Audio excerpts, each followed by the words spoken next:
Hey Josh.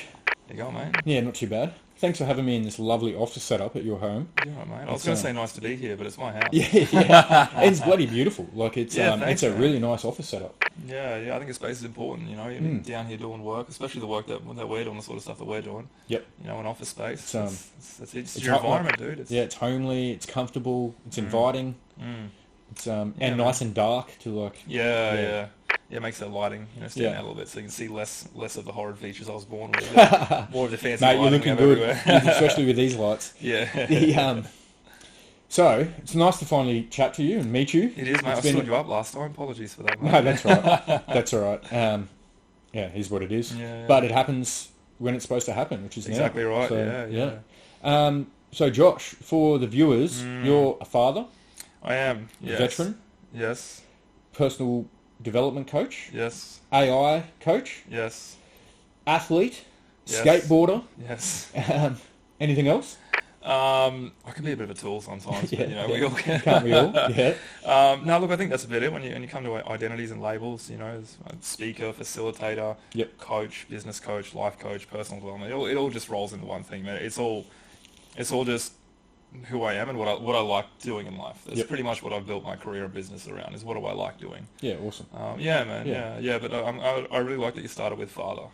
To me, that's number one. That's most Yeah. important. My two Yep. boys, Elijah and Xavier. If you ever watch this, love you guys. Yes, and my daughter bedtime Bella. early. Yep. Less ice cream at dinner, guys. Yeah.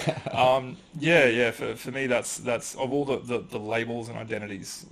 I think, and we're going to get into some awesome conversations about attachment and non-attachment later on. Yep. But I think when it comes to how I label myself, all of the things like coach and speaker and skateboarder and athlete, those are things that I have done. But fatherhood, like being a dad, that's the true label where that's actually who I am. Yep. That's Yep, actually that's me amazing. in the greatest description. If I could say one thing, if I could choose one thing to tell people what I am or what I do, it would just be I'm a father. Yep. And that's it. Yeah. That's one of my big goals is to be the best dad I can be. Yeah, man. Yeah. Like it's the 100%, the only one that really matters. Everything I'm actually doing now, creating, like I'm trying to set myself investment wise, all this is for my daughter. Yeah, I'm happy in definitely. a van. Yeah. Like with nothing. Like I'm happy just chilling in a van, and I've I lived in my don't car, need. man. I get it. Yeah, I don't need anything. Yeah. So yeah, I agree, 100% agree. It's the most important thing. Yeah, definitely. And even this podcast is so if she does eventually listen to it, she can understand. Like, just say I've been angry or whatever. She can be like, oh, well, I've listened to this. I understand a bit more of Dad's thought process now. Yeah, definitely, man. And then if other kids or veterans or anything can learn as well, then amazing. Yeah, definitely. So, your childhood, are you a Townsville born? I wish I could say I was Townsville born and bred. I was a bit of a downgrade. Yeah. What's a downgrade from Townsville? Mount Isa. Yeah. Yes. So I was just a scrawny little kid from Mount Isa. I was born in Brizzy, but did all of my primary school and high school. Yep. Pretty much raised most of my life in Mount Isa or young life anyway. Like, not easy, but like, good childhood? Look, I love my parents, I really do, and they've done a lot of work. I have an amazing connection and relationship with my parents now. My mum's one of the most beautiful and spiritual people I could ever meet, and I love who she is now. But if we're going to call a spade, no, I didn't. Yeah. I was a child of parents who were also neglected and abused, so just through the flow-on intergenerational effects, you know, it was I received what they thought was their best version of parenting. Yep. A lot of physical abuse, a lot of emotional abuse, and all of those other things. Abuse probably isn't the right word.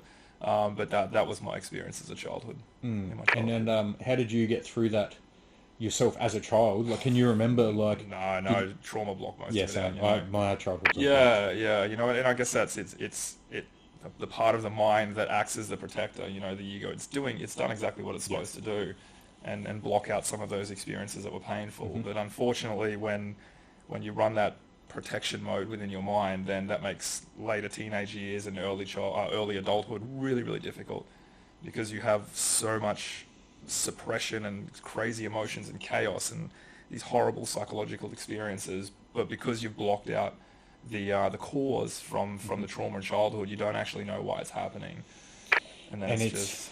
It's so hard. So I've been on that journey this year, is dealing with all those internal emotions, and it's confronting. Well done, man. There is still some things I haven't even touched yet, because I know how hard that's going to be, and to sort those other things out. But it's a fucking confronting, hard journey. But at the same time, I'm the happiest I've been in years. Yeah, 100%, Like, man. Yeah. I think almost all my life, this Yeah. is the happiest I've ever been. Now, with the reason I asked about your childhood is also trying to figure out the mindset of the people who join the military, and if there is maybe like a stereotype. Well, we know there is sort of a stereotype, but try and elaborate on that stereotype as to why people join the military in the first place. Yeah. You said you blocked out your childhood, which I get because I have for the majority of mine. There's only like 3 events that I can remember. But when you joined, why did you join, and were you running away from something? Were you trying to find something like most people are? It's a combination of the two. Yeah? Yeah. I actually remember the exact moment that I decided to join the military, which is it was a moment of pure chaos. So I was at this stage in my life. I'd been, worked a few jobs. I did a chef's apprenticeship in Mount Isa. I moved to Townsville, worked in a few different mechanical workshops, a couple of different tire fitting jobs, managed a bow repairs, which is what I was doing at the time when I joined the military. I was an assistant manager there. And I desperately wanted change, but more than just change. I was at that stage. It's like I'd been skateboarding for 6 or 7 years. I hit some pretty good ranks. I was sponsored. I was doing all of those things, but I was also partying pretty hard. You know what I mean? I was like, the thing is not a good thing back in the day. Let's just say that, and that's where my focus was going into. Yeah, the green Missies, mate. Yeah. But for me, I was at that point where I knew I wanted to do something differently. I wasn't enjoying skateboarding as much anymore. I really wasn't enjoying work, and I think I was 24 at the time, and I just wanted to make something of myself. I had no idea what that life looked like, and the options I had at that time was either go join the mines and chase the money, go earn a bit of money, and then buy some significance, or join the military and test myself. And I'd never really, I know skateboarding was a test, but I'd never really had like a solid test that tested my fortitude. Skateboarding is a skill set. You need tenacity, patience, all of those things. But I'd never really been tested as a man, and I didn't know who I was as a man. But the actual moment I decided to join the army, it's a wild story. I was doing some work on a mate's car. Kyle Cooper, actually, massive in Townsville skateboarding scene back in the day. Oh, Kyle, if you ever watch this, mate. I still have nightmares about that time. And anyway, we were driving his car from his workshop, this brand new one Via, this build one Via that him and his dad had spent a long time building. Custom everything, full engine build, full fabricated body, this pearl white wide body kit, the nicest wheels, big exhaust. And they'd just done the final touches on it. The last thing was to drive from his house to my workshop so I could do the wheel alignment on it. At that stage in my life, I was doing wheel alignment on all of the imports, people to bring their cars to me. I'd make them drive really nice. And so he's like, here's the keys. Like, you need to drive it. And I was like, I'm not driving this car, mate. But in order to do the wheel alignment, I had to test drive it anyway to find out where it's at. Anyway, driving in this car, and I was fucking terrified of doing something wrong. And we're coming down off the motorway, off the motorway over in Rasmussen there. And as we're coming down off the motorway, he's like, "Oh, give it a little bit." And I was just like, "All right, I'll throw a little drift around the corner." And fun. Yeah. And I had an S13 Silver at that time. Had a bit of work done to it, but I had no idea how powerful his car was and how quick the boost come on. So I've punched this thing as I've entered the exit off the off ramp. And this thing's just whipped out. And we've gone sideways, gone about 60k an hour, heading towards that tiny little rain runoff ditch. And for me, that whole moment just went in slow motion. And I'm sitting there hanging, just overlocked on this thing, seeing the little ditch coming, knowing there's nothing that can be done, rethinking my entire life. And just before we hit the gutter, just before we hit the little ditch, it came to me. And it was just like, join the army. And that was the moment. And I smashed this thing, the wheels folded underneath. Did $10,000 worth of damage that I had to pay off. I gave him the keys to my car so he could drive that in the meantime. But that was the moment when it was all going sideways, and I was rethinking everything, and I was like, what the absolute hell am I doing with my life? Like, really, I'm skateboarding, I'm taking p***s on the weekend, I might go off and join the mines and earn money, and what am I going to do with the money? Probably put it in cars, women, and drugs. So I was just remember that moment, and it was just... It almost like it wasn't my idea, like something or someone told me. That's join amazing. the army. And that's the moment, dude. So a voice came to you and said, join the army. Yeah. Yeah. Well, I had a voice come to me. Yeah. It was on TV. There was an ad for the army. Army, the edge. Yeah. I was when I joined. I was going down. I joined at 17. I was going down a bad. Wow, 17. Yeah. Dude. Well, I did, So I signed up at 17, but the time I went to Kapuka, 6 days or 7 days after I turned 18. But I was sitting there drunk. I hadn't been at school for years. I hadn't, like, I was going nowhere, like absolutely nothing in my life. I hadn't lived with parents for years. I'd been homeless since like 15. And an ad came on TV, and I was there sitting with a couple of friends, and we were drinking. And joined the army, and we're like, fuck it. Rung up, applied, and then I was the only one who got let in. And then 15 years later. Yeah, wow. See, that must have been a really rough time at 17, 18, not really knowing a lot about life, to go from school to, living by yourself at a young age, and then straight into military. Like, where's the life component? I don't know. In the middle. Yeah. Most of my life I lived in fear, even from when I was like 14 onwards, at Home Hill, but now south of here. I made friends with the wrong people, and because I was then living by myself at 15, paying my own rent, putting myself through school, had a full-time job as well, people started like robbing me, and it was turned out to be my friends. I got run out of town. Like, I did not have. I think there's a reason I blocked most of it out. I can remember a couple of things like playing footy.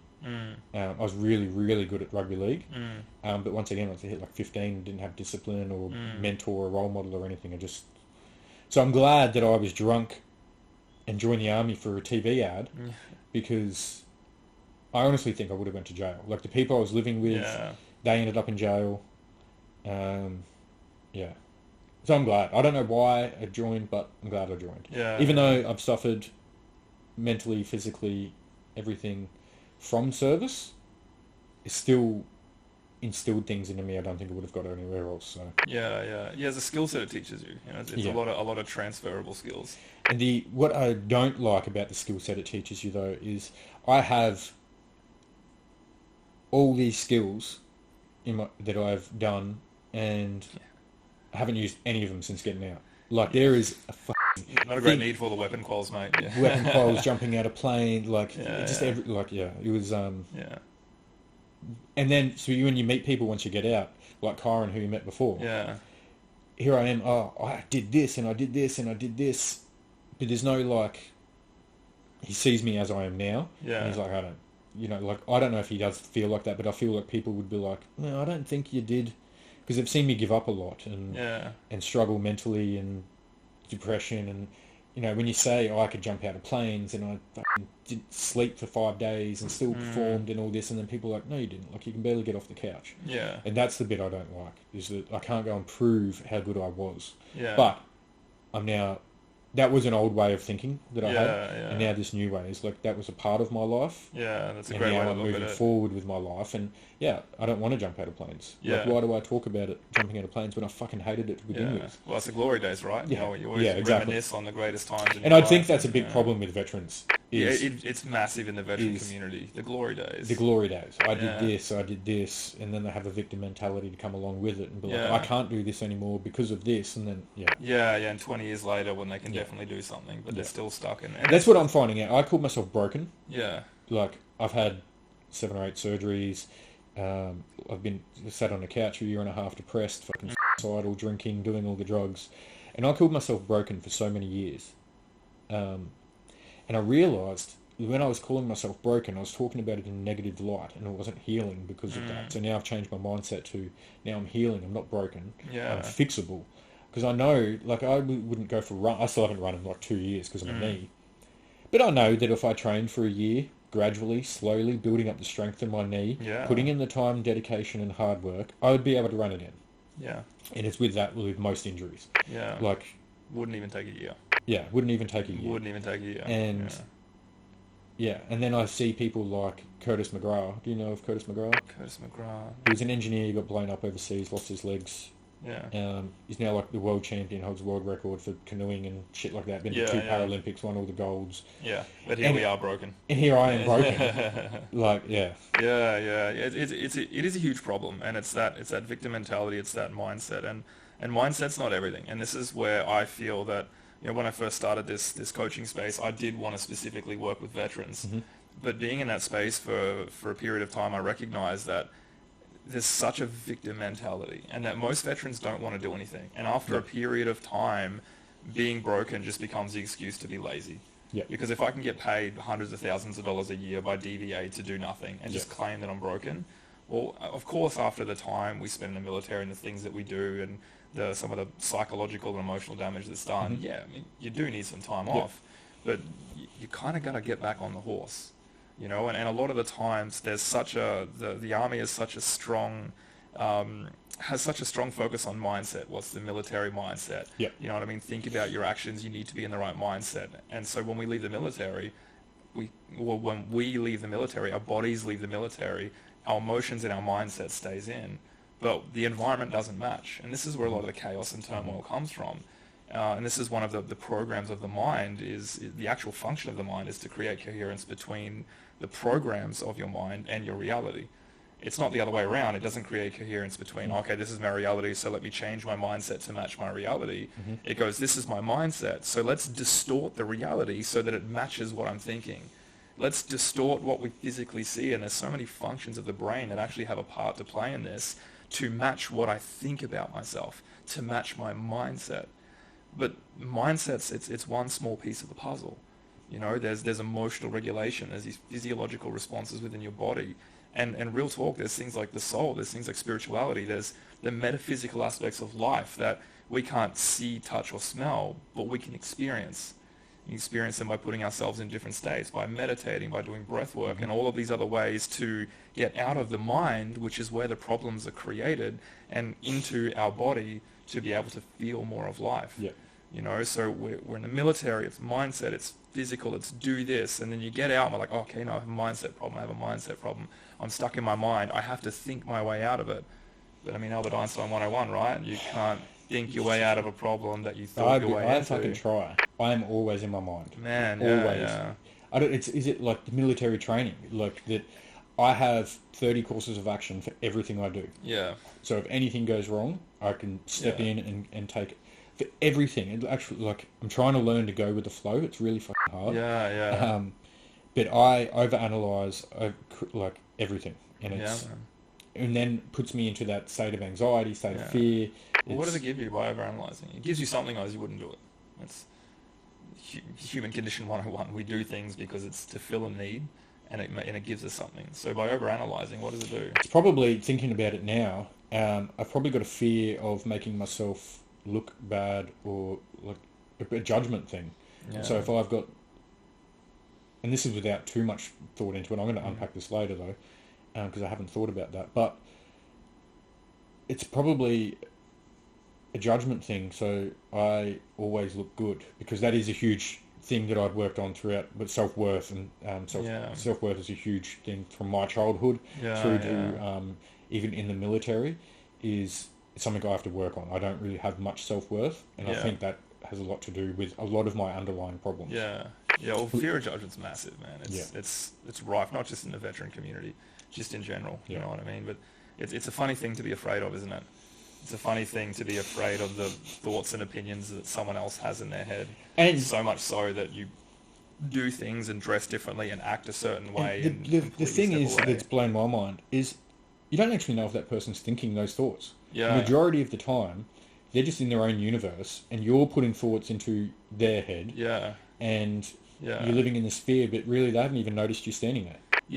Well, that's our conditioning, right? Like when we are raised as a child, we spend our first 0 to 7 years of our life being conditioned by our parents on how to think, how to live, how to act, and how are we conditioned?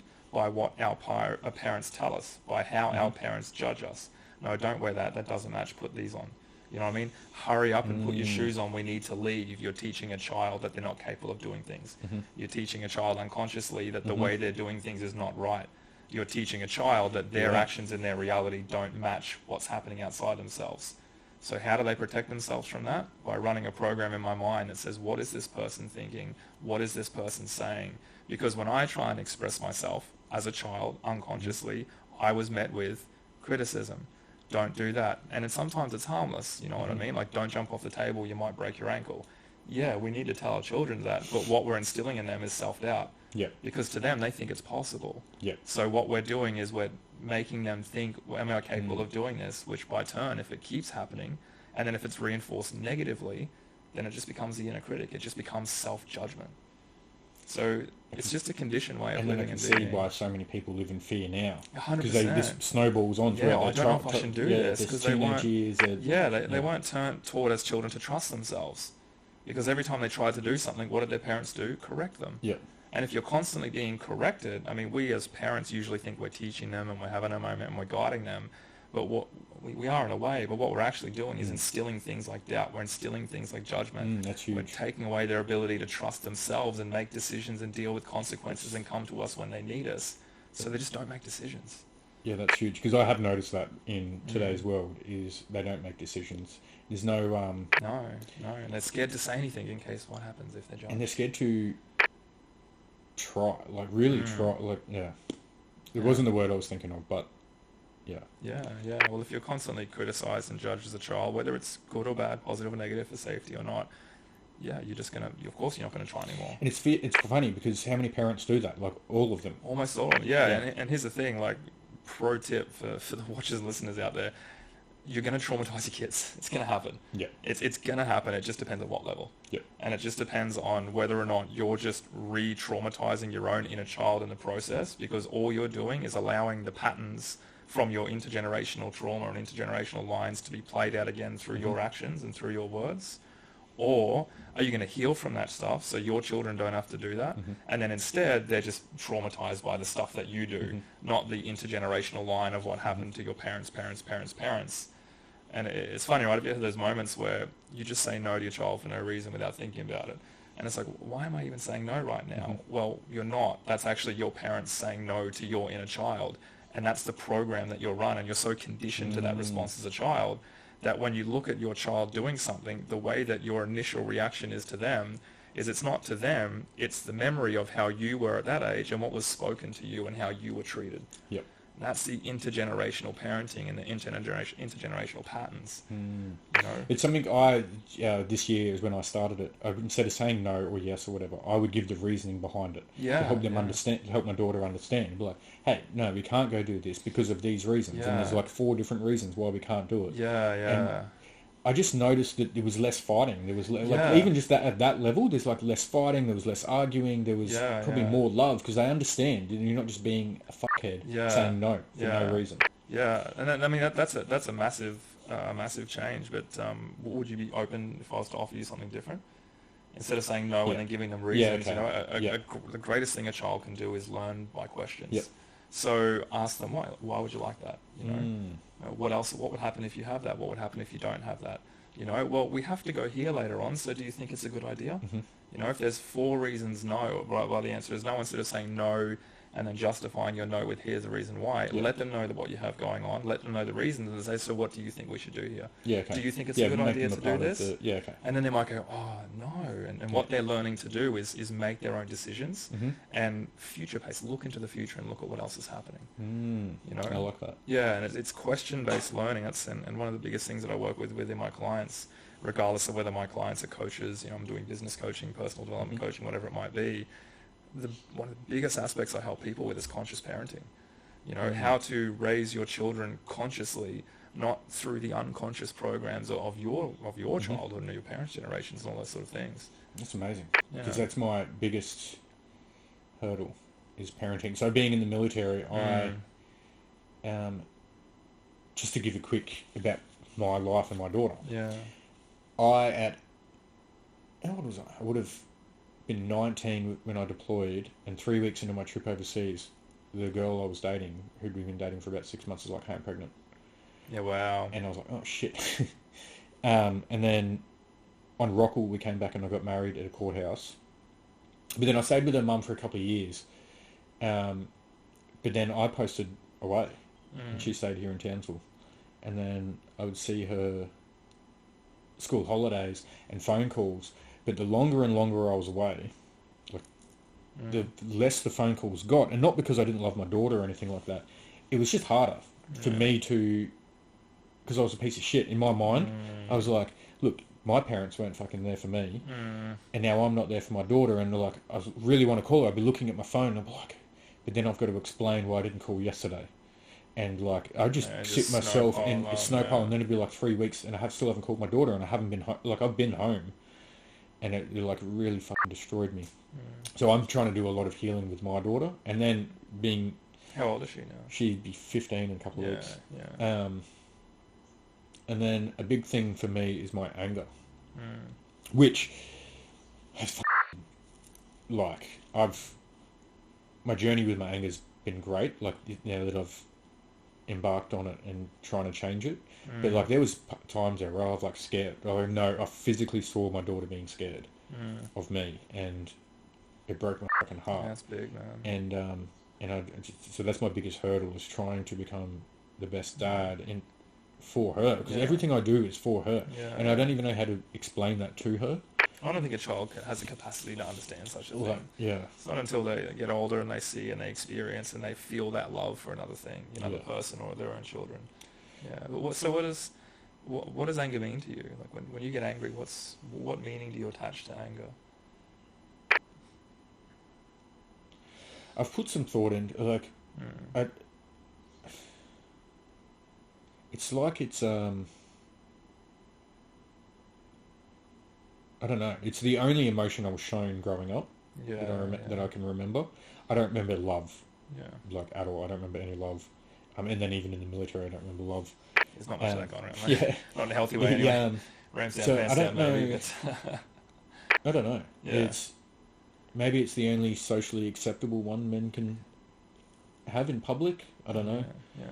I mean, it makes sense. If anger's all that you've known, then to you, anger is safe. Well, and then because what's more dangerous than something you know? Yeah. The most dangerous thing that we can face is the unknown. Yeah. Because in the unknown spaces, doesn't matter if it's physical reality or if it's emotion or thoughts, the unknown can't be predicted. Yeah. And if something can't be predicted, all of the mechanisms that you have to keep you safe have absolutely no idea what to do. Yeah. So if you have two emotions available, anger and love, and you've never known love and anger's all you know, for you, even though love is amazing, love is dangerous because it can't be predicted. So you will automatically revert to anger because that's your known, that's your comfort zone. Even though it's not comfortable and it's fucking destructive, if that's what you know, that's actually what all of your internal mechanisms, your fight, flight, freeze response, everything will take you back to what it can understand and predict.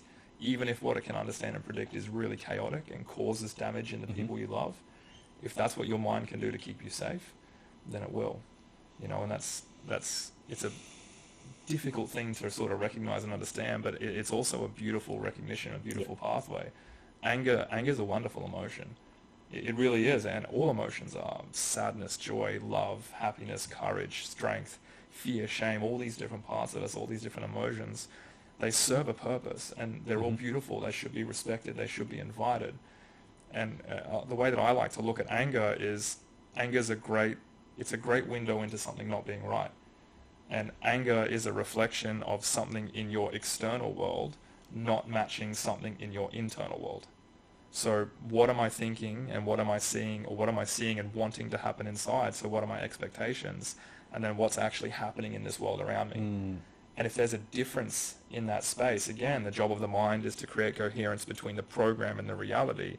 So if there's a difference there, then the mind will try and recreate the experience of anger or recreate the experience through the emotion of anger. Again, because it's safe.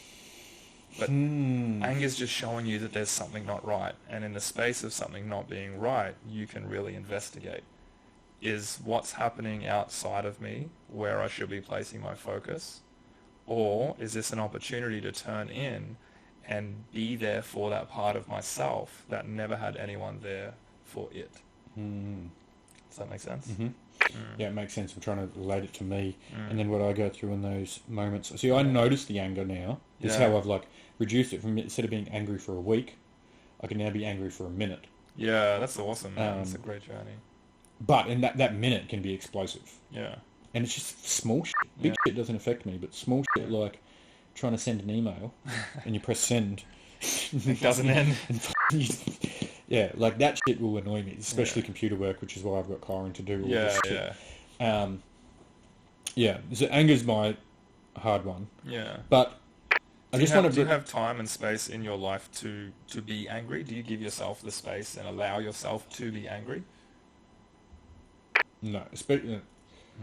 See, it's hard for me because I'm going to say last year I was eyes closed. Yeah, unconscious. Yeah. This year, eyes open. Yeah.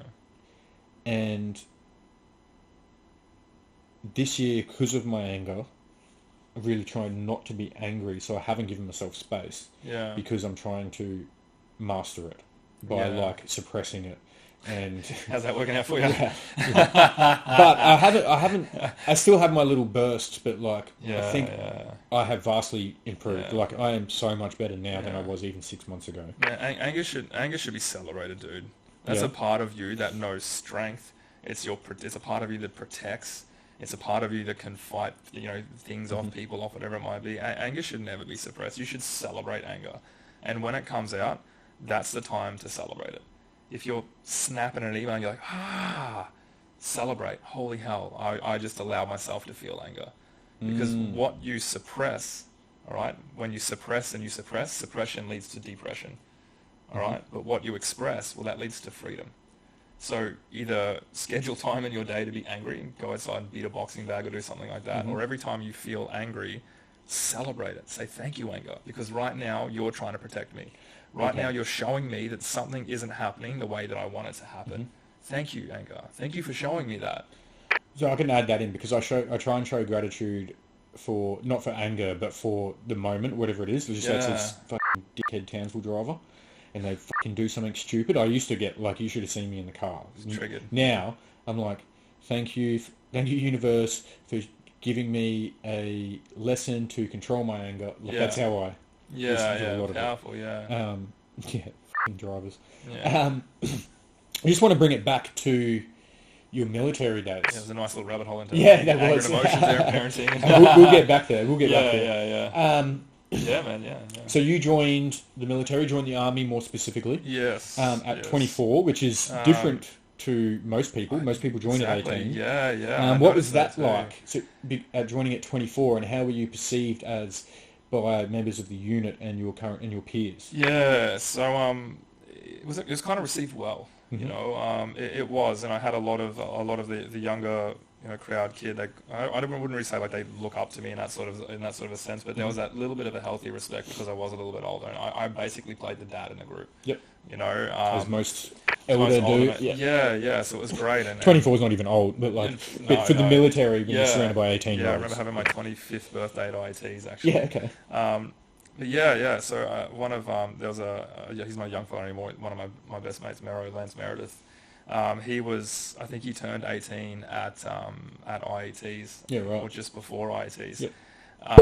And I was into training and he was into training, and we sort of just, I felt like I took him under my wing a little bit. I was never a mentor in that role. We were just friends, but there was a healthy respect there. And it sort of was the same with everyone else. I was a little bit older. I lived off base first, and I'd have all these barbecues and all that sort of things. So it was a really, really nice level of respect. Yeah, nice. But at the same stage, I've kind of always gotten on with a slightly different age group. When I was growing up, I was bullied in high school, scrawny, and I had a mouth on me. It's not a good combination. I could run really fast though, and that's why I used to try and get away with it. And you become an athlete. Yeah, exactly. It served me for my athlete years. But yeah, so even growing up, I wasn't really friends with people my own age. It was either a few years older because I had a healthy respect up, or a couple of years younger because of that middle ground space. So it served me well in the military, and I made some great mates. And one of my best mates, Powley, him and I served together. He lives up in Cairns, a few years younger, and Merrill and everyone the same. Yeah, nice. Yeah. And are they Cav? Because you joined as Cav? Yeah, I joined as Cav. Yeah, we're all Cav. What position in Cav were you? So some of them moved up, corporals and sergeants and everything. I got out. So I was a lav driver, and then a gunner.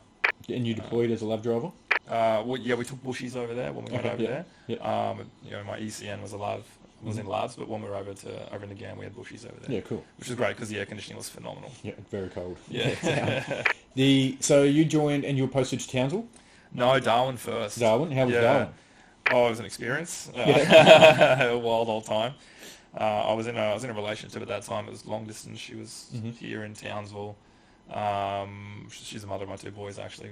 Got divorced quite a few years back Mm-hmm. now. But she was here in Townsville at first. We did a year long distance while I was in Darwin, and then I deployed to Afghanistan. And when I got back from Afghanistan, had moved up to Darwin.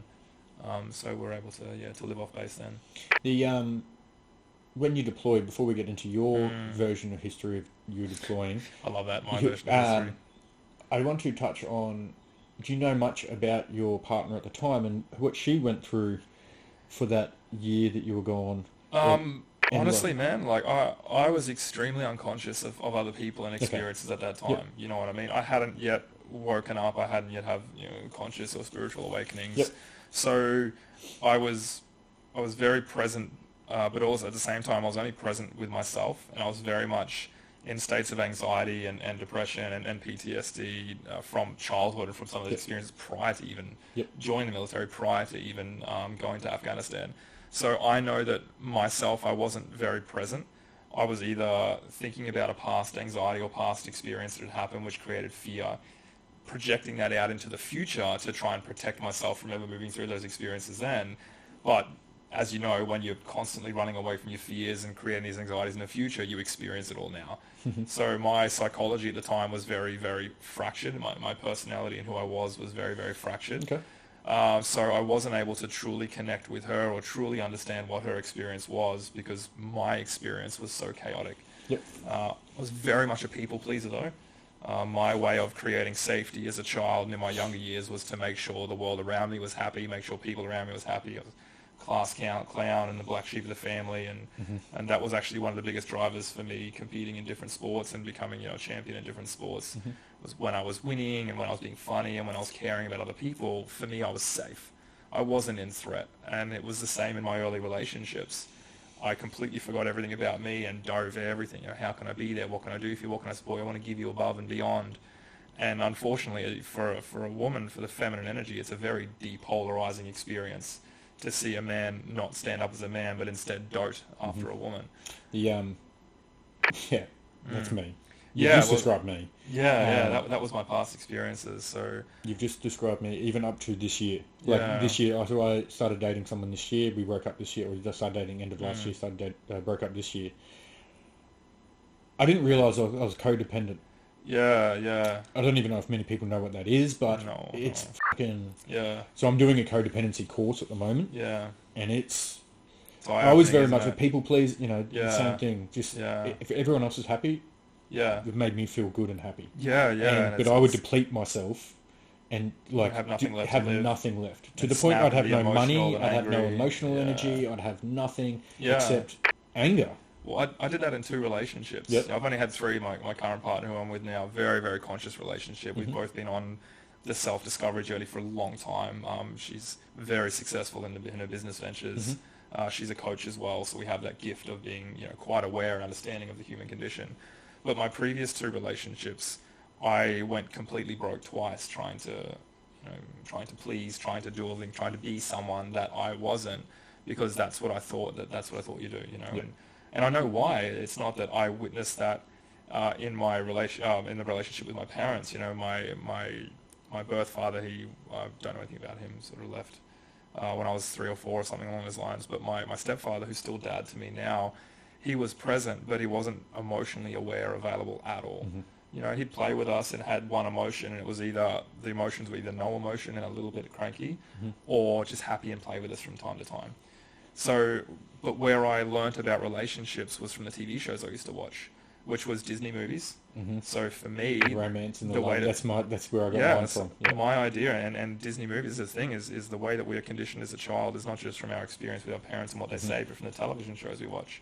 And by watching Disney movies all the time, my idea of a relationship was a prince has to rescue a princess out of a tower. If he doesn't rescue a princess, he's not a man. He'll never become a king. He'll never have a kingdom. So I grew up unconsciously looking for women who needed to be rescued in order to feel great about myself. Now, what kind of women do you need to be rescued? And I'm not saying it's bad about them. Like, I was in my own journey, but I unconsciously found women who needed to be rescued, or maybe not needed to be rescued, but who grew up with the mentality that if I don't have a prince come and rescue me, I will never be safe. Safe from the dragons, whatever they may be. So I grew up on Disney movies, which taught me I had to rescue a woman. or rescue a partner, and I also grew up on Home and Away, which is nothing but drama. Ugh. So my didn't first grow two up on that one. relationships, yeah, my first two relationships were a reflection of Disney movies and Home and Away. Have to rescue someone, and if there's no drama in the relationship, then it's not a relationship. So I would energetically and magnetically also repel healthy relationships, and I would attract women, and not just women, but experiences and relationships and flings within my life that matched my understanding, my program of reality. Why? The program of the job of the mind is to create coherence between the program and the reality. So what you're conditioned to believe and think, you will go out in your life and seek until you have created an experience where what you know in your mind matches what you see in your life, regardless of how unhealthy it is. Because if it can be predicted, it's safe. It's a wild old rabbit hole to go into. But yeah. So It is. yeah. So to answer your question, I didn't really know what my partner at the time wanted. I had no idea. I was trying to please her based on what I grew up believing I had to be as a man, which was unconsciously rescue someone. And if there's no drama, then unconsciously make some. Whinge about something, fixate on something small that isn't really a big deal, and replay it over again and again in your mind until it becomes so big that you then express or do something to create the experience that matches the psychological profile in your mind. Yeah. And everyone does that. Yeah. Everyone does do that. Either in a great way, in a healthy way, because they grew up in a condition, they've done work, and it's a healthy psychological program in which they are creating in their experience of life. That's all manifestation is, by the way. It's not woo-woo. It's match your thoughts to the way you want to feel, and then you'll go out there and unconsciously make it happen. Or it happens in an unhealthy way, where it's chaos and turmoil up in here, so it's created out in the physical experience, especially in relationships. Might. Yes, if I ever get in a relationship again. I'm a bit scared off them at the moment. Yeah. Man, the person you should be building a relationship with, and everyone should be, is themselves. Yeah, that's what I'm focusing on. This is the most important thing, is here. It's your heart, it's how you feel. Yeah. And if you're very attentive in relationships and you go above and beyond and you really play that role, just do that for yourself. Yeah. You know, because it's a good point. Do it for yourself, because I've never done it for me. Yeah, I've always made sure everyone else was happy. I think it's even just so that they like me. Yeah. Like purely so they don't not like me, if that makes sense. Yeah. It's probably how you receive love as a child, man. Well, definitely from my mum. Yeah. Is the only time I really remember receiving love from mum was she'd buy me shit. Yeah. And so that's what I do for everyone. Yeah. But yeah. Yeah. All right, let's go back to the military. That's all right. That's right. You're getting some great content. From Yeah, this. there's going to be some good reels. Yeah. So you joined the army at 24, 25. Yes. And yes, and posted to Darwin. You went to Afghan. Yeah. Leading up to Afghan. Yes. You got told you're on the trip. You would have been told trip's coming up. Yep. So obviously everyone's work ethic and then fucking ramps up. Yep. I want the trip. All of a sudden I was a better soldier. Yeah. So you put on the trip, and you're going. You got your MRE, all the training to go through. Talk about your thought process. You've been chosen for the trip. Yeah. What's going on in your head? Was it excitement, fearful? It was there wasn't fear. No, there wasn't fear. There was excitement. There was a lot of excitement, but a little bit of dissociation. Again, it's a life of trauma will teach you how to dissociate from your experience and just kind of do it. Yep. That's my whole life. Yeah. And for me, the first feeling of surrealty, I guess, was when we were doing, is it MREs? Is that what it's called? Mission Readiness Exercise? Yeah, when we were doing that, it was awesome, but I think it was getting on the plane to Dubai. Okay. You know, getting on that plane to Dubai is when it was like, okay, hell, I'm heading over there, and then you get off the plane at AMAB, and again, it's this surreal kind of, am I really here? Oh my God, like I've been training for this. Is this real? And then you jump on the C-130, you head over to the GAN, and you do the hot drop into TK. And I think it was when I actually got off in TK that it was like, shit. Okay, here we are. Game on, yeah, and I didn't really know what to expect. Were you hyper vigilant from the moment you stepped off the plane? Like shit, or do you sort of like know that? No, hey, I'm on a fucking airbase surrounded by fucking 50,000 soldiers. Yeah. I wasn't hyper vigilant until I was actually my first couple of moments I recognized hypervigilance was was when I was at the mess, and delicious food over there. But being surrounded and seeing so many local Afghanis on TK, that made me, because it's obviously that's what we were most afraid of over there. Being on when we were on base was you know what I mean, was the A&A and was all those experiences. A couple of friends got shot in that. Yeah, and we had an A&A attack I think it was with someone from our what's the word I'm looking for? Our task force. I can't remember whether they were over in Kandahar as a TK, but they had an A&A attack, and he had his Maximine. He dropped down to a knee and cut an A&A guy in half while we're over there, because he pulled up his weapon. I think it was a green on blue attack, or blue on green. I can't remember.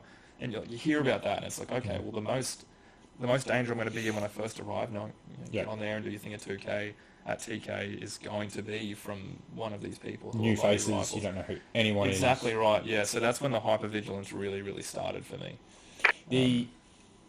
So you've arrived. How long till you get your bushy? Oh, I'm not too sure. I can't remember if it was a couple of days. I can't remember. Yeah, I don't actually know the timeline of when it was. I know we went and got our weapons straight away and did all that sort of things, and we got our bushies, and I don't even remember when it was until we went on I think we did a famil run, our first patrol, pretty soon, I think, within the first week maybe. Yeah. That's what I want to talk about. You're going on your first patrol. Yeah. Like, because a lot of people would have no fucking clue what that's like. Yeah. Like, they wouldn't even be able to fathom what that's like. Yeah. Can you explain your mindset with your thought process leaving the wire? Yeah, so vehicle that even though we know that bushies are fairly safe, one of the best armored vehicles ever. Yeah, you run over an ID and that, you're probably a good chance of surviving. However, they do blow up. They do get blown up. Quite a lot. Yeah, so there was definitely a lot. The hypervigilance was real, you know, and it's almost like my eyesight went from 20/20 to 40/40. You know, my ability to perceive, my pupils eagle eye zooming in on a fucking rock. My pupils would have been big for a different reason. You know what I mean? And so there was all these experiences. I was lead vehicle as well, which a part of me, to be honest, a part of me didn't mind that. At that stage in my life, you know, I was prepared to die. I was prepared to be the one to sacrifice. I was prepared to do that, and I would much rather have been the first vehicle and had our vehicle hit and have everyone else be safe than be vehicle 3, knowing I could have been vehicle 1, and then, you know, something happening to the guys in vehicle 1. But at the same stage, there's a double-edged sword, because as vehicle 1, if I don't run over an ID and vehicle 2 does, I'm going to feel like a shitbird for not seeing it, you know. So there was all that mentality, and you know, driving on the sealed roads was an experience, but as soon as you get off onto the dirt, it's game on. And it was a wild experience being a driver in the lead vehicle, choosing the route per se, you know, getting this direction and moving in and out. And I think the first moment where I was like, holy shit, was it Mirrorwise or Mirrorbad? Which was the closer one to TK? Can't remember. One of them's a messed up one that basically only SF go to. We didn't go to that one. It was the one that was close by. I can't remember what it was. But driving through there and just seeing these mountains carved up, and all I saw was firing positions. All I saw was ambush positions. All I saw was 1,000 ways to die and fuck all ways to live. Excuse my French. But it was when we come up to the first road, the first river crossing. It was actually the exact one that one of my at the time was a great mate. We kind of lost contact now. Luke Coble, he was an engineer. Yeah, I know Luke. You know Luke? He's part of that group I just said. Oh, is he really? Oh, wow. Yeah, him and I we were best mates for a very long period of time. But he's here in Townsville. Yeah. He used to share stories with me about his time over there, and he told me about this one particular river where he almost drowned. You know, he was an Enjo, and they got ticked really, really hard there, and he had all his equipment on, and they got ticked while they were crossing the road, and one of the grunts just basically dived on him, pushed him out of the way. You know, fought the fight. But because of the weight on Luke's backpack, he was drowning. He couldn't push himself up under the river in the stress state. And he almost drowned in there, and it was I should chat to Luke. Yeah. Well, I mean, he's got the nickname Bubbles because the last thing the engineer saw was him blowing his last lot of bubbles, and that's why his nickname is Bubbles. Because The packs are like 60 to 80 kilos. Yeah, Like some of them are the yeah, same weight as the person who's carrying it. yeah, and they'd done a lot of work by the time I deployed to make them quite light. So Yeah. imagine back then, it was all foot patrols, and all those things. And he was telling me about this massive contact they had in that river, and he almost drowned, and there I was about across that same river, and there was a bunch of fighting age males, 100, 150 meters down the road, and this is the story that Luke told me. There's a bunch of fighting age males down there, and this is when it all started, and it ended up becoming this big attack. And at that moment, I was just, it got real for me. If it wasn't already real at that point, that's the moment when it was like, holy shit, like I'm here right now, and if this is the point that we get hit, and at any second. At any second. Yeah. We were lucky. We didn't, obviously. We ended up going on the whole run and the massive patrol and seeing some of the most beautiful countryside I've ever seen. And I will say this about Afghanistan: as dangerous it is, it's some of the most beautiful terrain, the most beautiful spaces. So I noticed myself like, holy shit, I could die at the same stage. Like what a beautiful space to be in. What a picturesque space to be in. It's a good way to look at it. Yeah. It's two sides when the to chances coin, are right? really high, it's a beautiful way to look at it. Yeah. Did you work with the same engineers or same infantry or anything, or did that like you were like a rotating? No, a couple of different ones. Yep. Echo 12 Bravo was probably had the best fun in. It was a beautiful car. Who was in that? Just because I probably know them. Oh shit! Yeah, man, don't worry. We don't want to name drop anyway. I can't remember their names. Yeah. There's a bunch of them in there. Great times. A lot of shenanigans going on in the back of the bushy, and I like that. While we were out on patrols, obviously myself and driver and Beery was one of my stuff. Maiden. Yeah, he was my supervisor, my bushy supervisor for a bit of it. So him and I'd be up the front, and then just be shenanigans going on in the back, and I really like that. Yep. I loved hearing laughter and all that sort of thing from the boys in the back while I'm up. And if there's engineers in the back, there's always going to be laughter. Shenanigans, as I was me saying it nicely. Yeah, that was nice. And then when we'd stop in different spaces, like they'd all get out and do their thing. They'd do their thing, and then we'd provide Overwatch for them, and then they'd come back, and then off we go again. Any scary moments? Pretty lucky. Let's go. What was the most scary? And you don't have to go into detail with it. But like, the reason I'm asking, you don't have to go into detail. It's that in those moments where fear is running rampant in someone's mind, I'm interested in how they control that fear and what they do to push through it. The answer I've heard a lot is training, which I understand because that's that subconscious kicking in and doing it. But for someone who's a bit more consciously awake, I am now. You are now, so you may be able to reflect on it. As in, like, how did you pull when your heart's racing, when your mind your eyes are scouting every fucking point of everything. How do you go? Oh, I got a job to do. Man, honestly, I couldn't really put words to it. And for me, and this is why I feel I was blessed with a life of trauma prior to joining the military. Because for me, there was always a level of disassociation. And that was how I protected myself from traumatic experiences, was to disassociate from them. So, look, training's a big part of it. The training does kick in, but there's also so much of me that wasn't present within my body. And I was disassociating from a lot of the shitty experiences. So I don't really know how I did it. But I think and I've said this to a lot of times, a lot of different spaces I've spoke about it. To me personally, Afghanistan for me was for very contrasting reasons the best and worst experience of my life. Okay. I loved it over there. I never felt safer over there, which was surprising. But for me personally, like coming back home, it's so unsafe because we're so controlled and constricted in what we can do. If someone was to come up and stab me and I was to hurt them, I would get in trouble. Yeah. You know what I mean? Whereas over in the GAN, if someone took a shot at me, I had a pistol on my chest, I had my Steyr ready to go, I had a helmet on, I had body armor, I had Kevlar, and I know that if someone took a shot at me, I know exactly what my rules of engagement. So clear. I had the ability to fight back. So that made me feel really safe. Even though I could get shot, I felt really safe because I knew what the rules of engagement were. Back home, it's not. So for that reason, I felt safe. But at the same stage, I put my pistol to my head when I was over in Afghanistan. Yeah. It wasn't due to... still a bit of emotion attached to this memory, actually. It's a beautiful gift. It wasn't due to what was happening over there. There was a a moment where someone broke my trust and loyalty back home.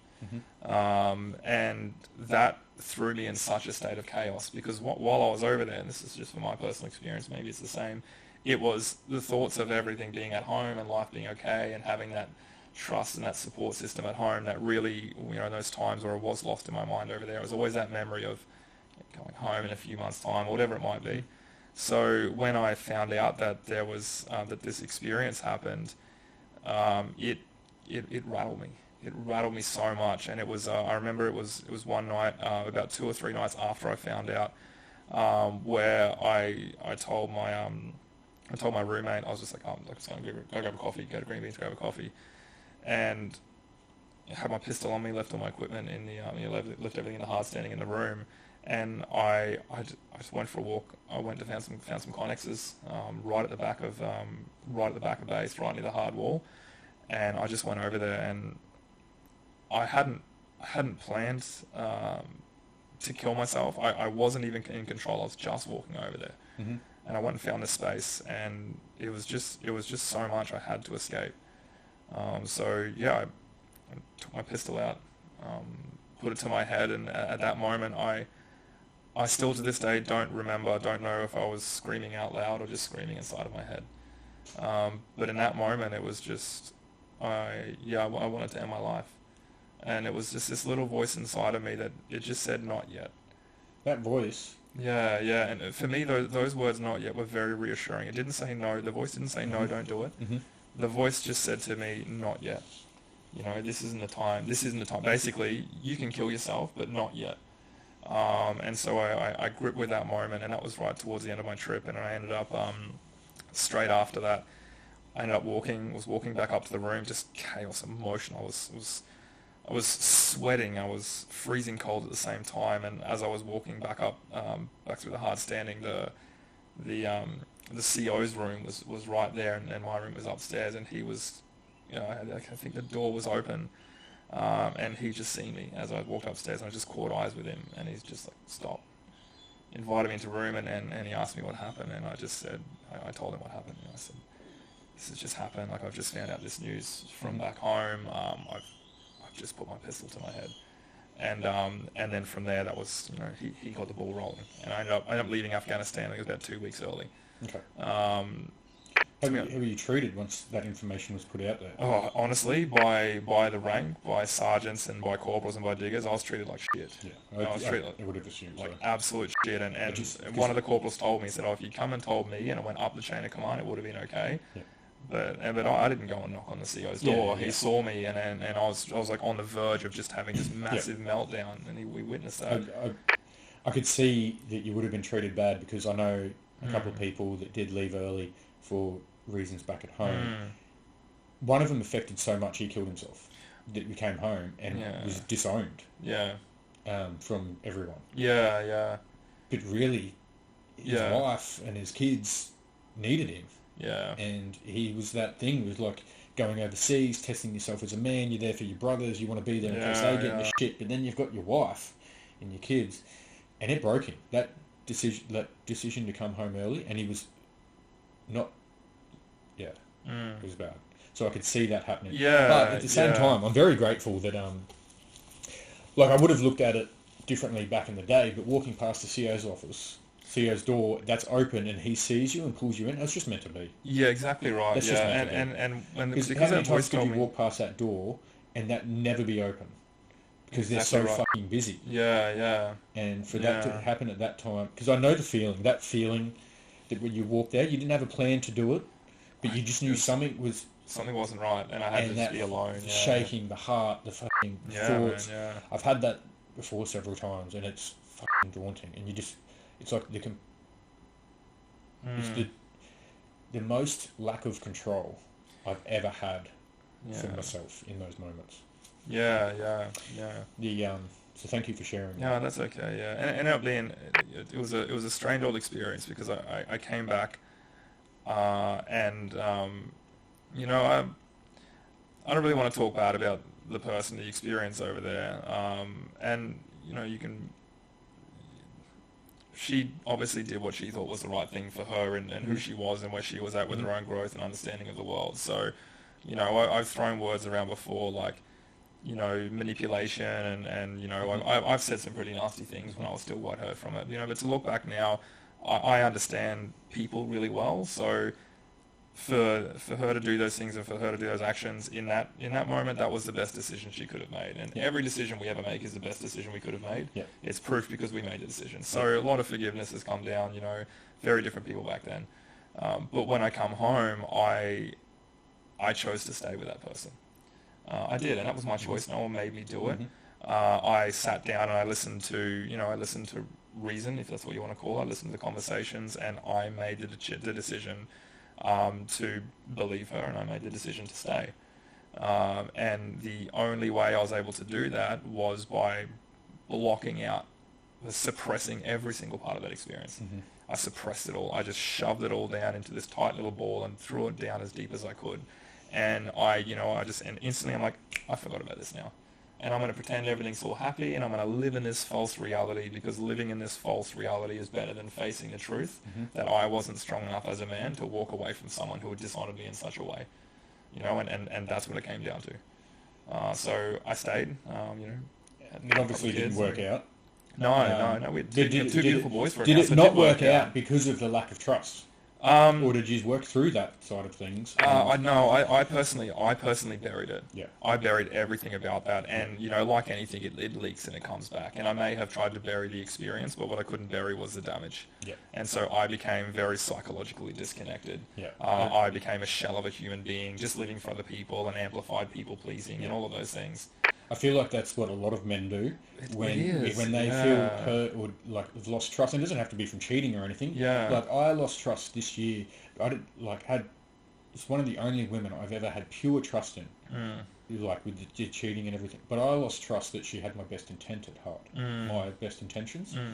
And so I was like, and that could come with an array of things, and I couldn't be the same person once I lost that lack of trust. Yeah. Does that make sense? And I does, wouldn't give her all, and I would give her a shell, and so I can understand. I think that happens a lot. But definitely. you could be there for 3 years, 4 years later.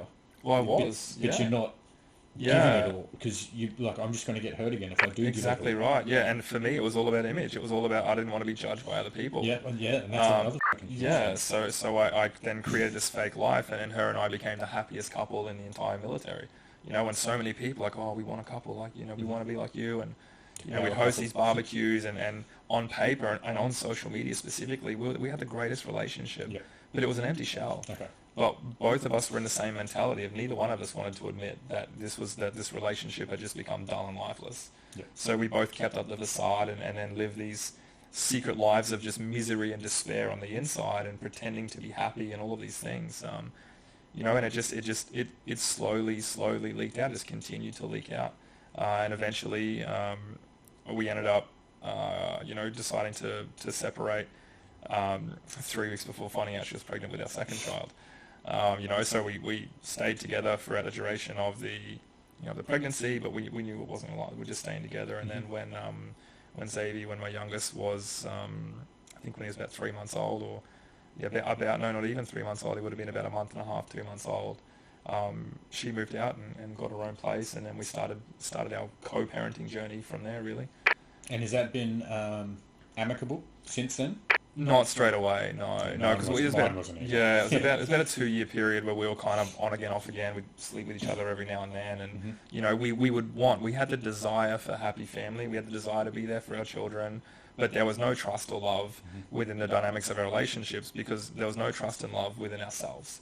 I didn't love myself at that stage. I didn't trust myself because I kept putting myself back in a toxic situation, and I had so much evidence stacked up that I wasn't loyal to myself, that I wasn't being a man, that I allowed people to walk over me. Of course I didn't trust myself. Yeah. And same with her. From her version and her experiences, there was no trust, but we wanted it to work, and we tried, but it ended up being the worst thing. Yeah. And after a short period of time of trying, I think it was the end of 2017, which is when all the DVA stuff started to come through, and I finally, after I think starting the DVA process discharging in 2015, about 2 years in total for the DVA process to all go through before I started getting payouts. And I think it was a couple of weeks prior to me receiving a payout, or maybe a few weeks after, I decided to go all in with her in the relationship. For me, I decided to cut away all of the Tinder and all of that sort of stuff. And I was like, you know what? I know I've got this money coming in. I'm going to be financially stable soon. That's going to allow me to purchase a house and we can start again. And I decided to go all in. And that was the time that she decided to be all out. You know what I mean? So there's a big switch in it there, and that crushed me because I allowed myself to open my heart again one more time. And it was just crushed due to the circumstances and situations. Yeah. And I actually attempted to take my own life. So, I think it was like I took 20 Valium or something. I don't even remember. It was like a handful of Valium and just started drinking, just drinking straight. And then, I ended up waking up face down on the edge of the bed, pile of vomit everywhere, feeling the worst I've ever felt in my entire life. And the very first thought that came to me was, wow, I can't even kill myself. So I've had that thought. Yeah, I've had that thought. So you've woken up on the ground, pile of vomit. What's your next steps from there? Like, how do you go from there to where you are now? The next steps was, I started training again after that. Actually, I just started was there going to the gym. Mental thing that snapped in your head or changed? Like, do you pick yourself up off the ground and be like, I've got to do something? No. Here's the thing: is that wasn't for me, and I've spoken about this a lot, and I talk about this a lot. That wasn't a defining moment for me, and I don't feel emotionally connected to it. It's not like, and that's the moment I decided to change. No, it wasn't.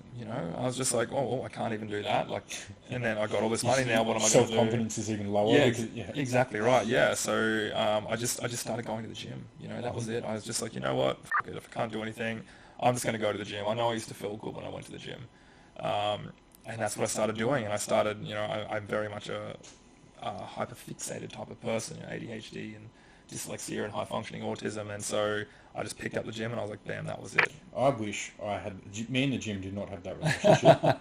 And then these days, I'm always injured. So I'll come off an injury and I'm injured again with someone else. But the gym and I have never had that relationship. I like being fit. Yeah. I don't like the gym. Yeah. I've never been consistent. Like if the army didn't make me do PT, I wouldn't have done PT. Yeah, wow. I always loved it. No. I got best at PT award at Kavuga. I love finishing PT, finishing it, and you're like, fuck, I'm a weapon.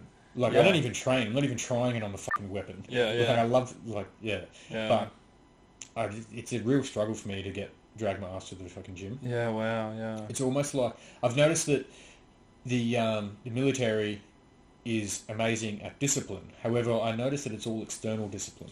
Yeah. It's not self-discipline, which I thought it was. I was like, I work out every day.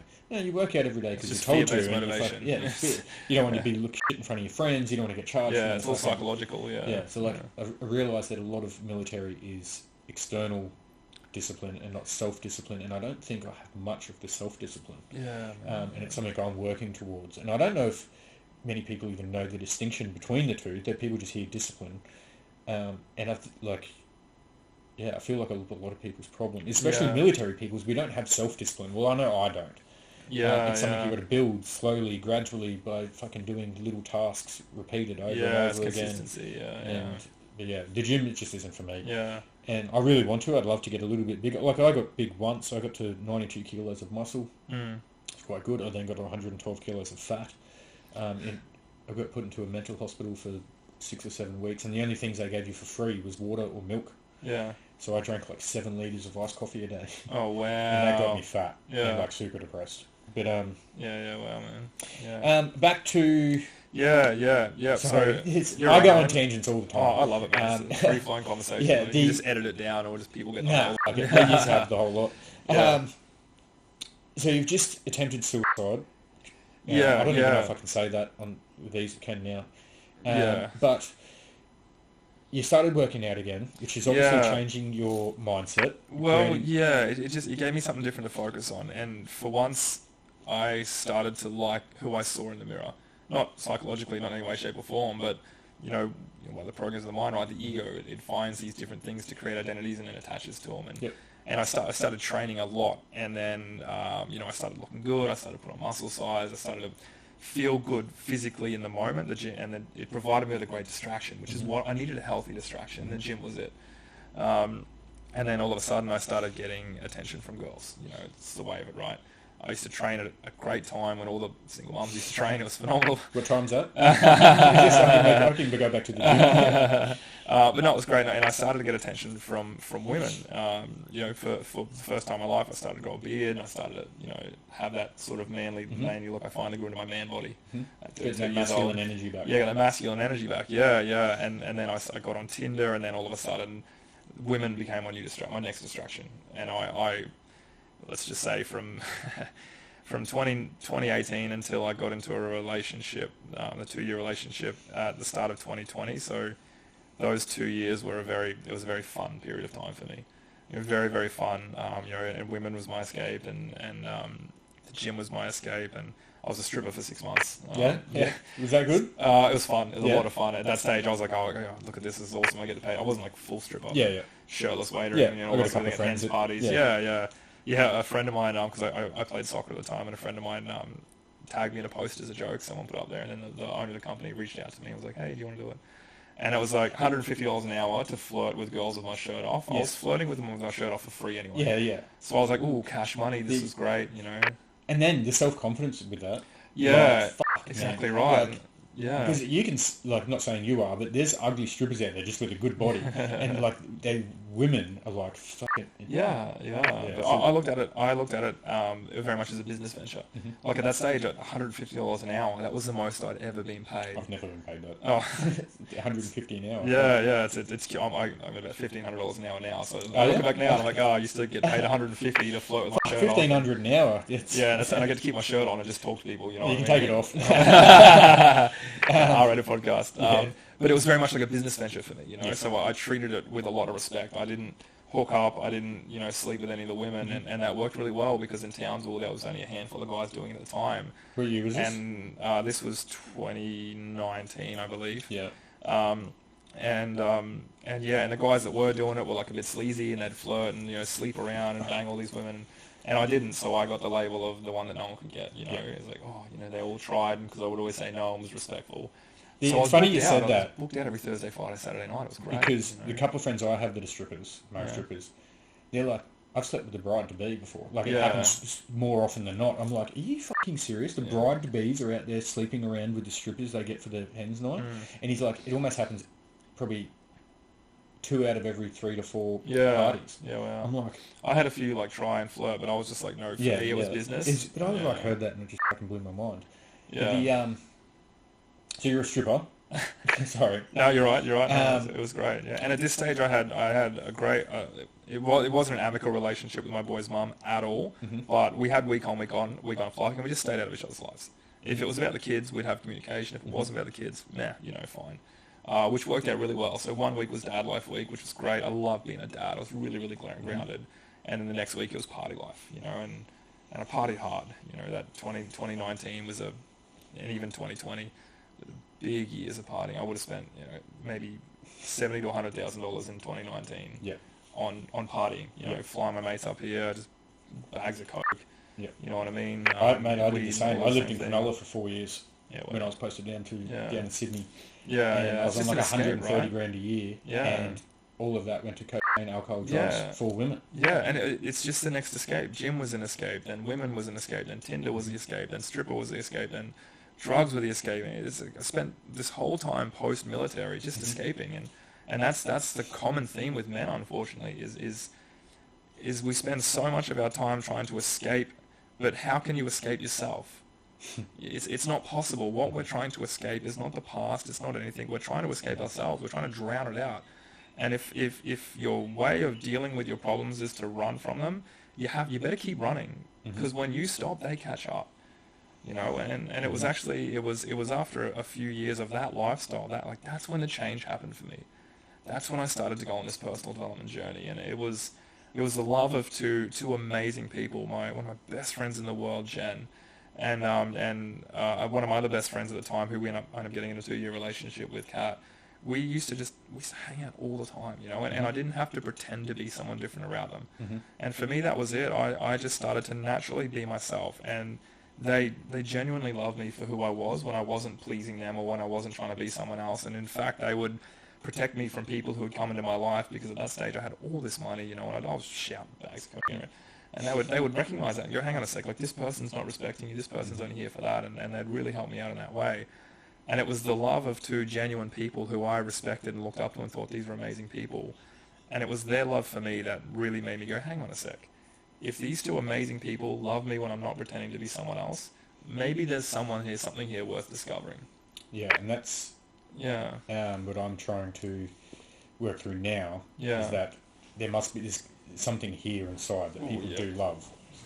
So your progress, your journey started with love from someone else. How did you recognise that if you hadn't used to it? Because the reason I'm asking is, I didn't recognise it straight away. I didn't recognise love for myself straight away. In fact, that came a fair way down the track.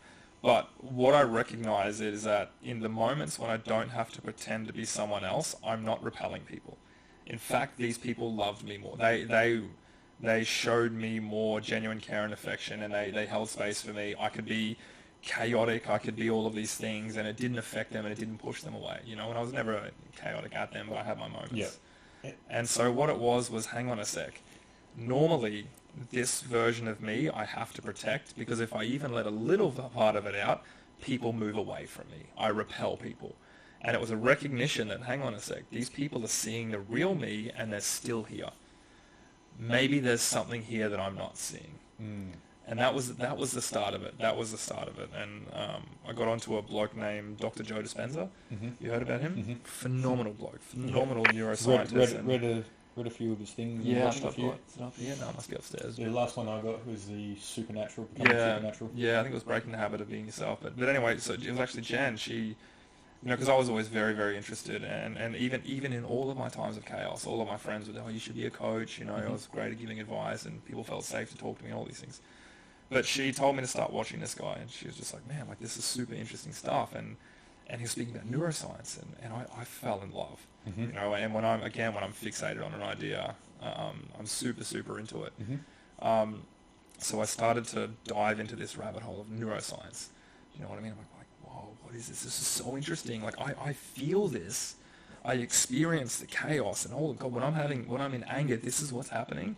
When I'm sad and depressed, like, this is what's happening in my brain, and I got super, super interested in it. And then, you know, I'm like, okay, like, wow, I really understand the way that my neurology is firing now, but what else? You know what I mean? How am I perceiving this? And I got super interested in psychology, and I dived down like a 2-year rabbit hole of neuroscience and psychologies. This is what's happening, how my brain is firing, wiring.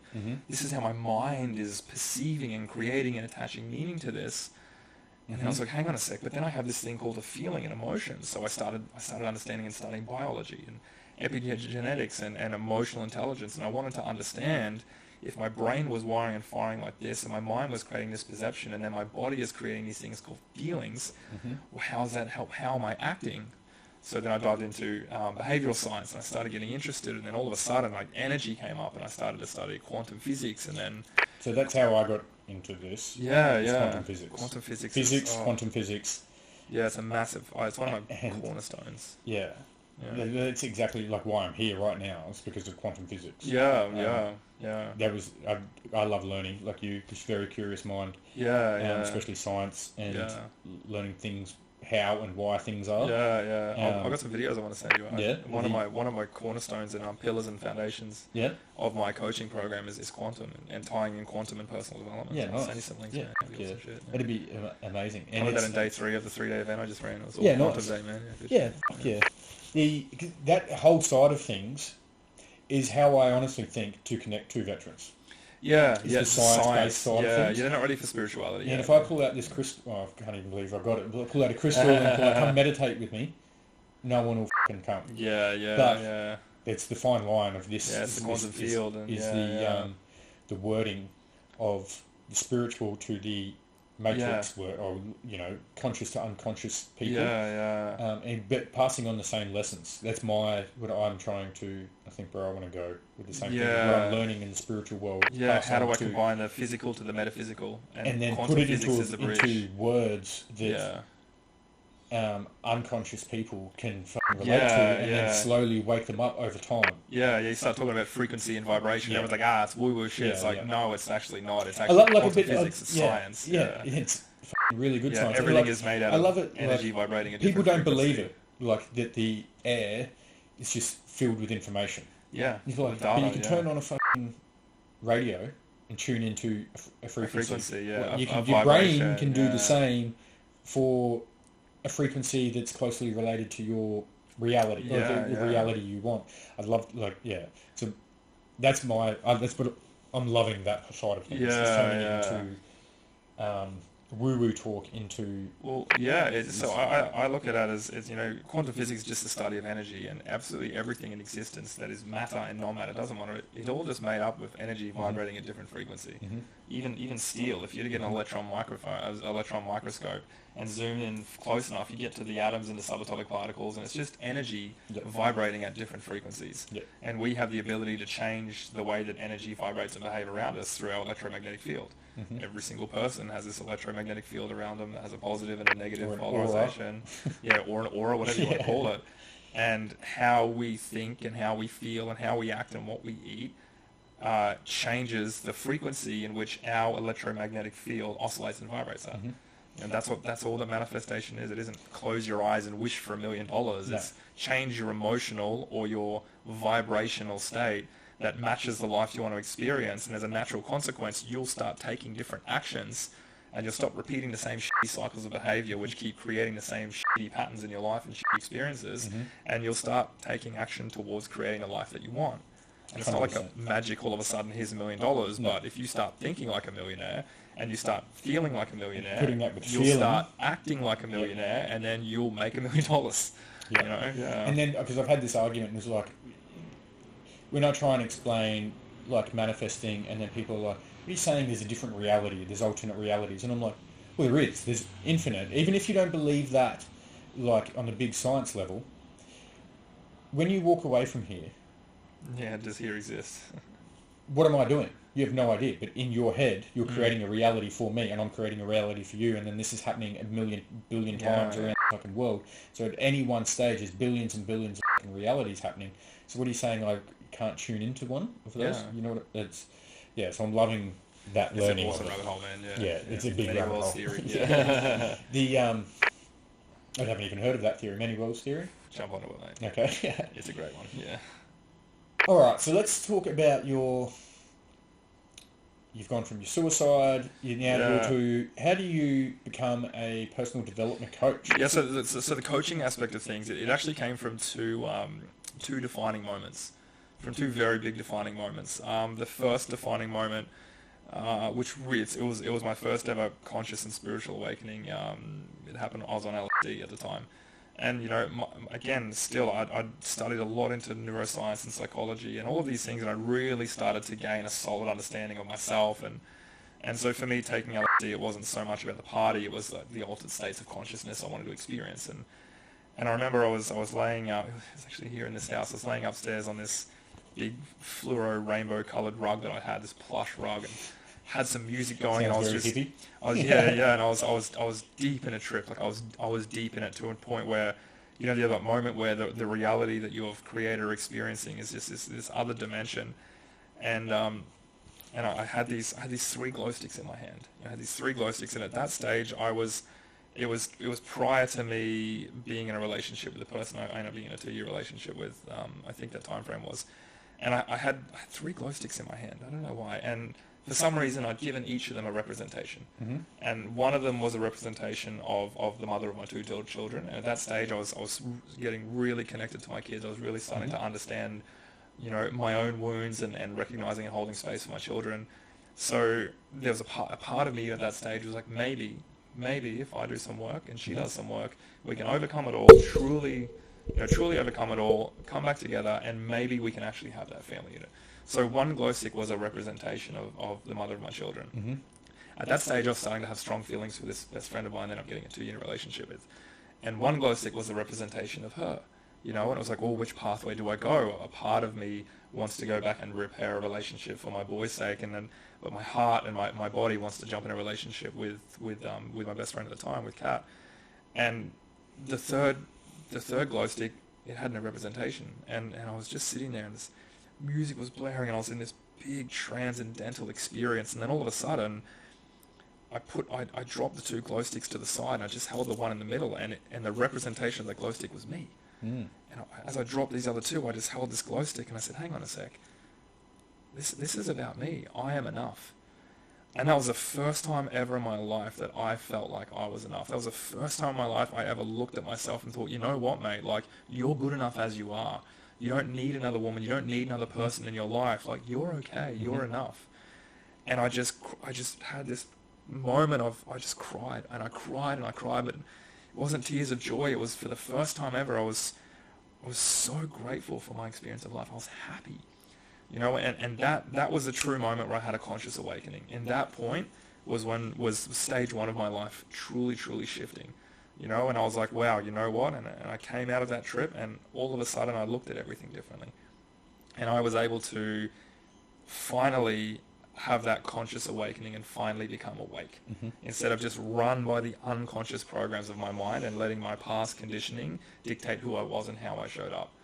And that was a beautiful moment, and I ended up spending, it would have been after that, maybe nearly a year, maybe nearly a year on a real internal discovery, you know, where instead of being in life so much, I was observing it, and I noticed myself at that stage. I lost the joy and the connection to partying. I didn't want to party as much anymore. I'm in this phase now. Yeah, Like the deep circle. I don't drink anymore. I don't want to party. Yeah. I still did, because at the time, all of my life, like, I was, you know, I was the king of my world. You know, I had all the money. I used to have the best parties. There's always 20 or 30 people that wanted to hang out. It was always a great time. I had a lot of respect from a lot of people, you know, because of all the knowledge that I'd gained in neuroscience. And I had these conversations, and people were almost in awe of me, you know, and I felt really great.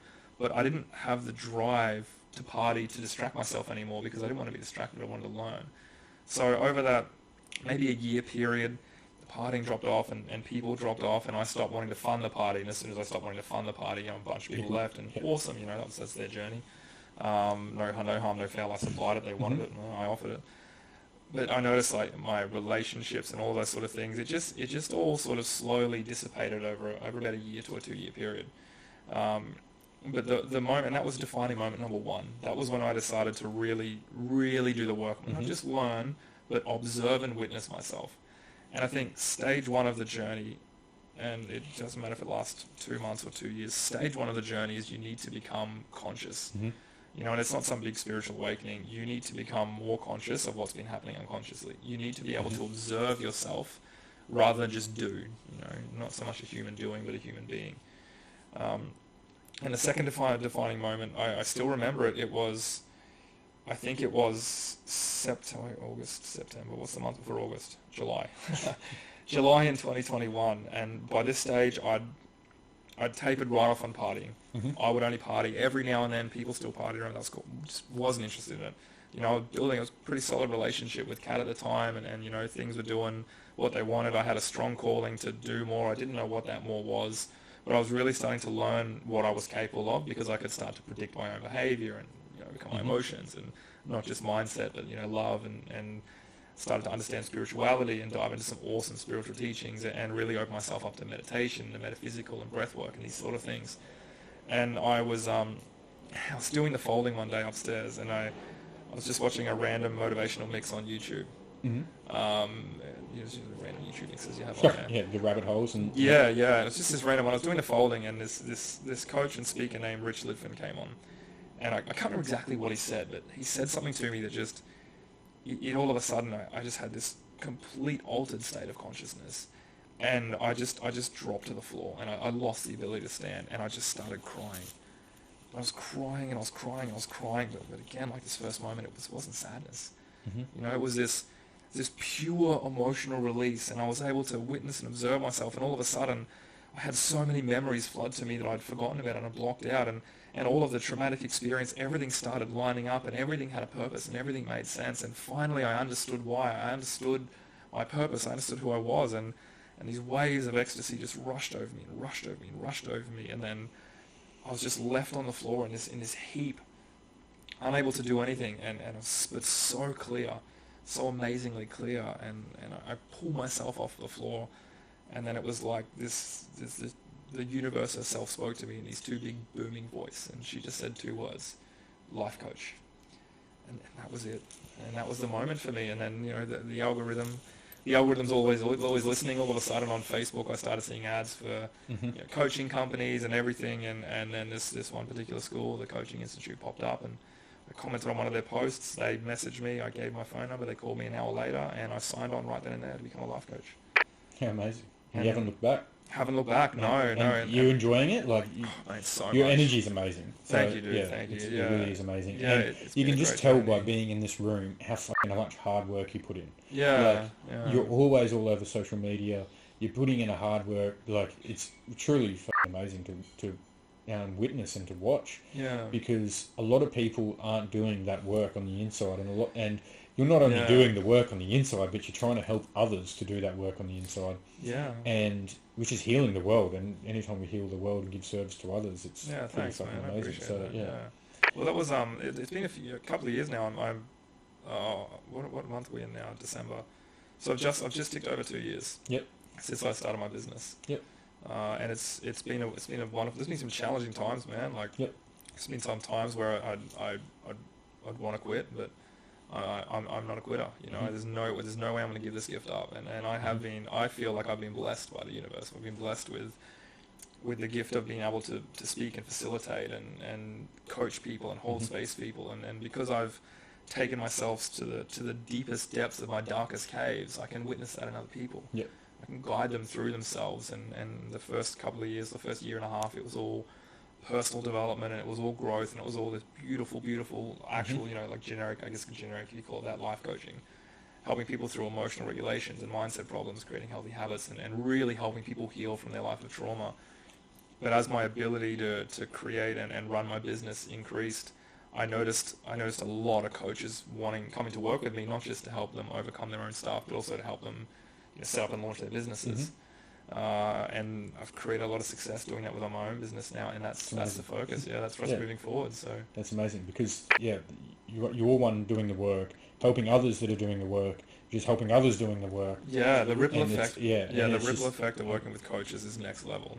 And so you never, other than this voice, you didn't think becoming a life coach, mentor coach was not a... No, I used to laugh. Man, I wish I had these... and everything out there. I wish I had these voices. I wish I had these voices come to me. Oh, your moment might be coming, mate. Might be coming. I've had a couple of awakenings. Yeah. Biggest one was after the last breakup. Yeah. Breakups are good for that. Yeah. Holy shit, did I have an awakening. I feel like I dropped trauma, like childhood trauma when I went through that. Like I realised that why I was upset. I was upset that we ended a relationship, but I did the work. Like, it was a few days of me sitting alone in my bedroom crying. And then I realised that I was in pain from that relationship ending, but it was a lot to do with my childhood and my parents, my dad leaving at 3 months old, my mum leaving at 5, like my stepdad leaving at 10, like everyone left. And I realised that's where my pain and trauma was coming from. And once just having that realisation, being aware of that, like it just dropped away. And I was like, what the fuck, I'm fine. Yeah, it's beautiful. And that was my second one. Mine started with COVID. Yeah. COVID fucking changed my mind with I was still in the army. Yeah. I was injured in the army. But it just really changed my mind on the fucking world. Yeah. And the manipulation shit that I think the government can have and stuff. And then I looked into that and then quantum physics. And then here I am on my journey with the podcast going. But it's a wild, crazy world because this isn't something I dreamt of 5 years ago, doing a podcast sitting here. But now on my journey, I think maybe the life coach mentor thing that you're doing, I think that may be where I end up in the future. Yeah, man, that's awesome, dude. I think it's a good way for me to even understand myself. Yeah.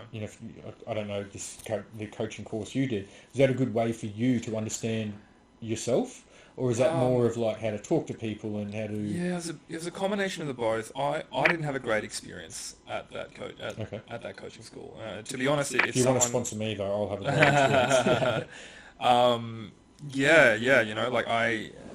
and a lot of my clients had a very similar experience. It wasn't a, it was a great thing for what it taught me. It taught me a lot of what not to do and how not to run a business and how not to be as a person. Okay. So some of the skill sets were pretty good, you know, and I met some amazing mentors that I've been modeling ever since then. You know, Matt Lavaz is someone that I model. Just him, his energy, the way that he serves and leads from his heart, all those sort of things. Like, and he taught me quite a few skills in the coaching space. Massive respect for that man. You know, and you know, I wouldn't be here without the mentors. You know, without my mentors. But yeah, it was more refining skills that I didn't recognize I had, you know, from my life of whatever it might be. And I learned some amazing things there. And I met my partner in that community. I met my team in that community. You know, the community that they had created was phenomenal. I think you said a key word there is community. Yeah, and that's what I've really put a focus on and creating within, you know, within my client base and within my space. You know, my coaching business isn't just about me, and it's not all come and see Josh. You know, I've created a community of amazing people. I've attracted, should I say, a community of amazing people within my client base, within my team, within other coaches, and it really is a community helping each other grow, both in the business aspect of things, through marketing, through sales, and AI and tech, but then also on the personal growth aspect of things. You know, you want to test yourself, start a business. Yeah. I'm about to, I think. Yeah. There's a few things I wanted to chat about. One is AI. Yeah, I don't know if we finish on AI. Maybe start it now. Yeah, we're here now, man. Here now. I've mentioned it. AI, artificial intelligence, the scariest thing on earth to me. Yeah. But until the world ends, how can we utilise it for our individual best function so we can get ahead as an individual in life? Well, I'm actually a massive fan of it. You know, you are a massive fan? I think it has got great potential. I do see... See, here's the thing. I think humans are going to fuck it up. Yeah, but humans have done the same thing with money. Money was a great idea, you know, but we ruined it. And here's the thing, is I look at AI in the very same way that I look at money. Money doesn't make people evil. All right, money just amplifies your ability to be evil. Yeah. AI doesn't make people bad or make the world bad. Yeah. It just amplifies what's naturally there. Yeah. So there's just as many amazing people with money as there are shit people, and there's just as many amazing people with great intentions with AI that there are people who may potentially use it for the wrong way, you know? Well, that's my concern, is like the one wrong person that beats the rest of the countries. Yeah. Like, especially with the world going digital currency, what Australia's said we're going to be doing it in the next 5 years, we're going to be completely digital. Now, if you get an AI that can crack a computer and then you take away everyone's... Like, that's just an example I come off the top of my head. Yeah. No one's got any money then. Yeah, but at the same stage, artificial intelligence is helping people walk. Exactly. It's helping children who can't hear. Yeah, exactly. That's why it's scary, but it's amazing. I look at it as AI isn't scary, people are scary. Yeah. It's just a thing, and whatever meaning you attach to the thing, that's how you will experience the thing. Like a gun. Guns don't kill people. Exactly right. Yeah. So I use a couple of different AI programs in my business, but ChatGPT, for example, I love it.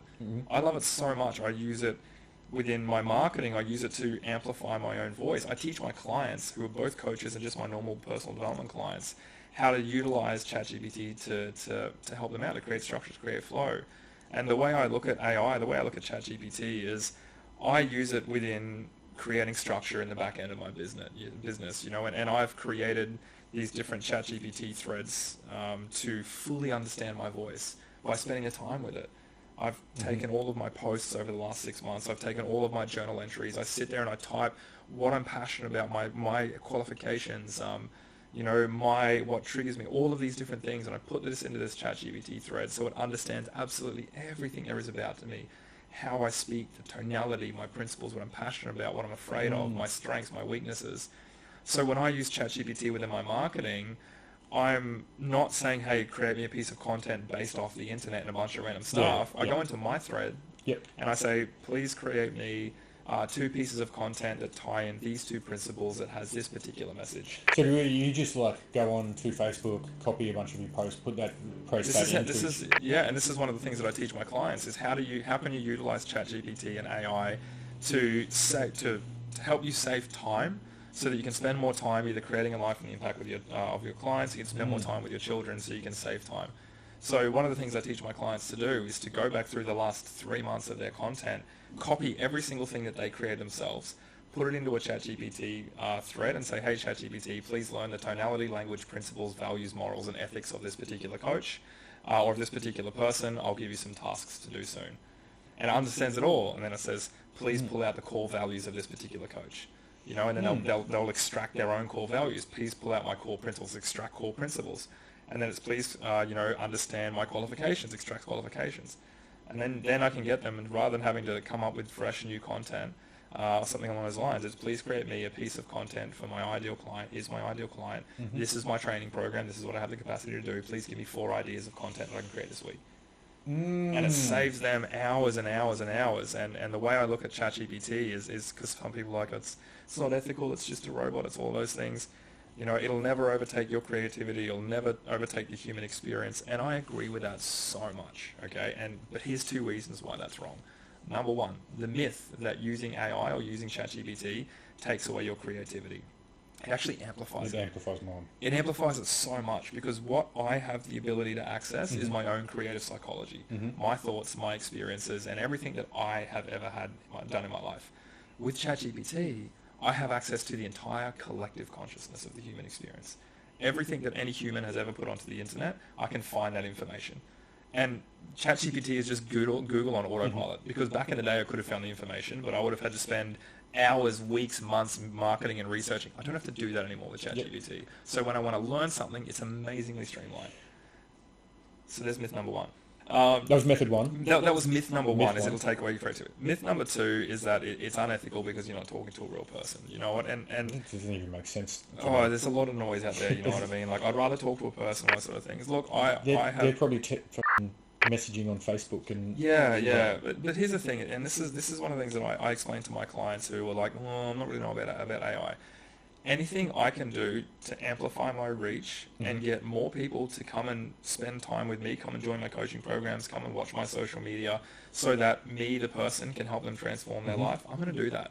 So for those coaches like, no, I don't want to use it, I want to do it traditionally, I want to have that contact in there, awesome.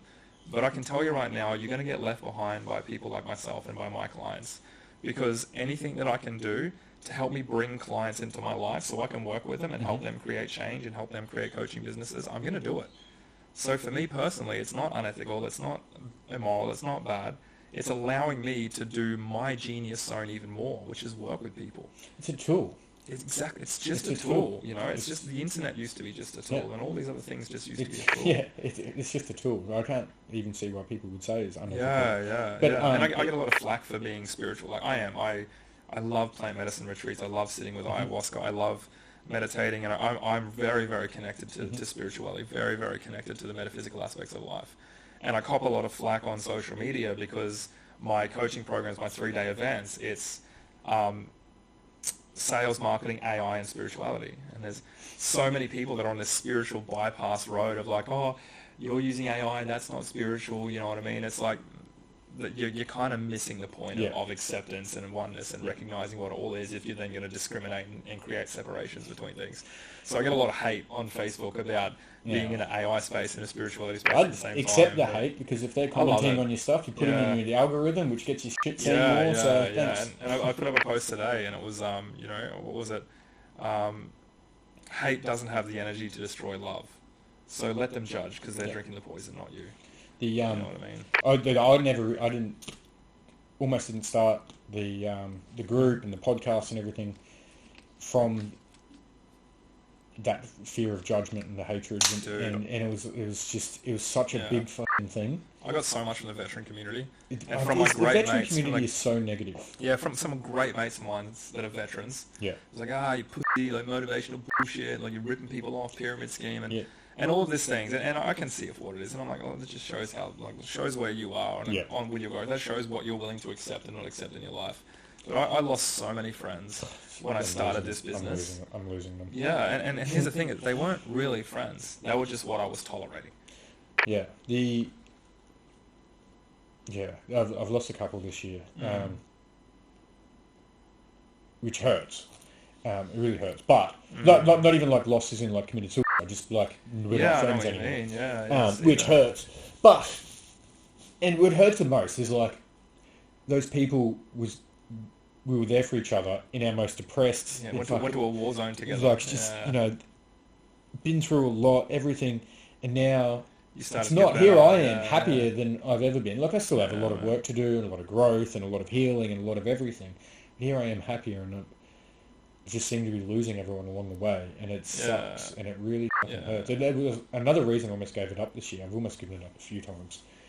Is like for things like that. I'm like, here I am trying to help people, and I'm fucking losing people. yeah. Well, Um, yeah. You're only losing to people who weren't meant to be there. You know what I mean? And some people will stay in your life forever.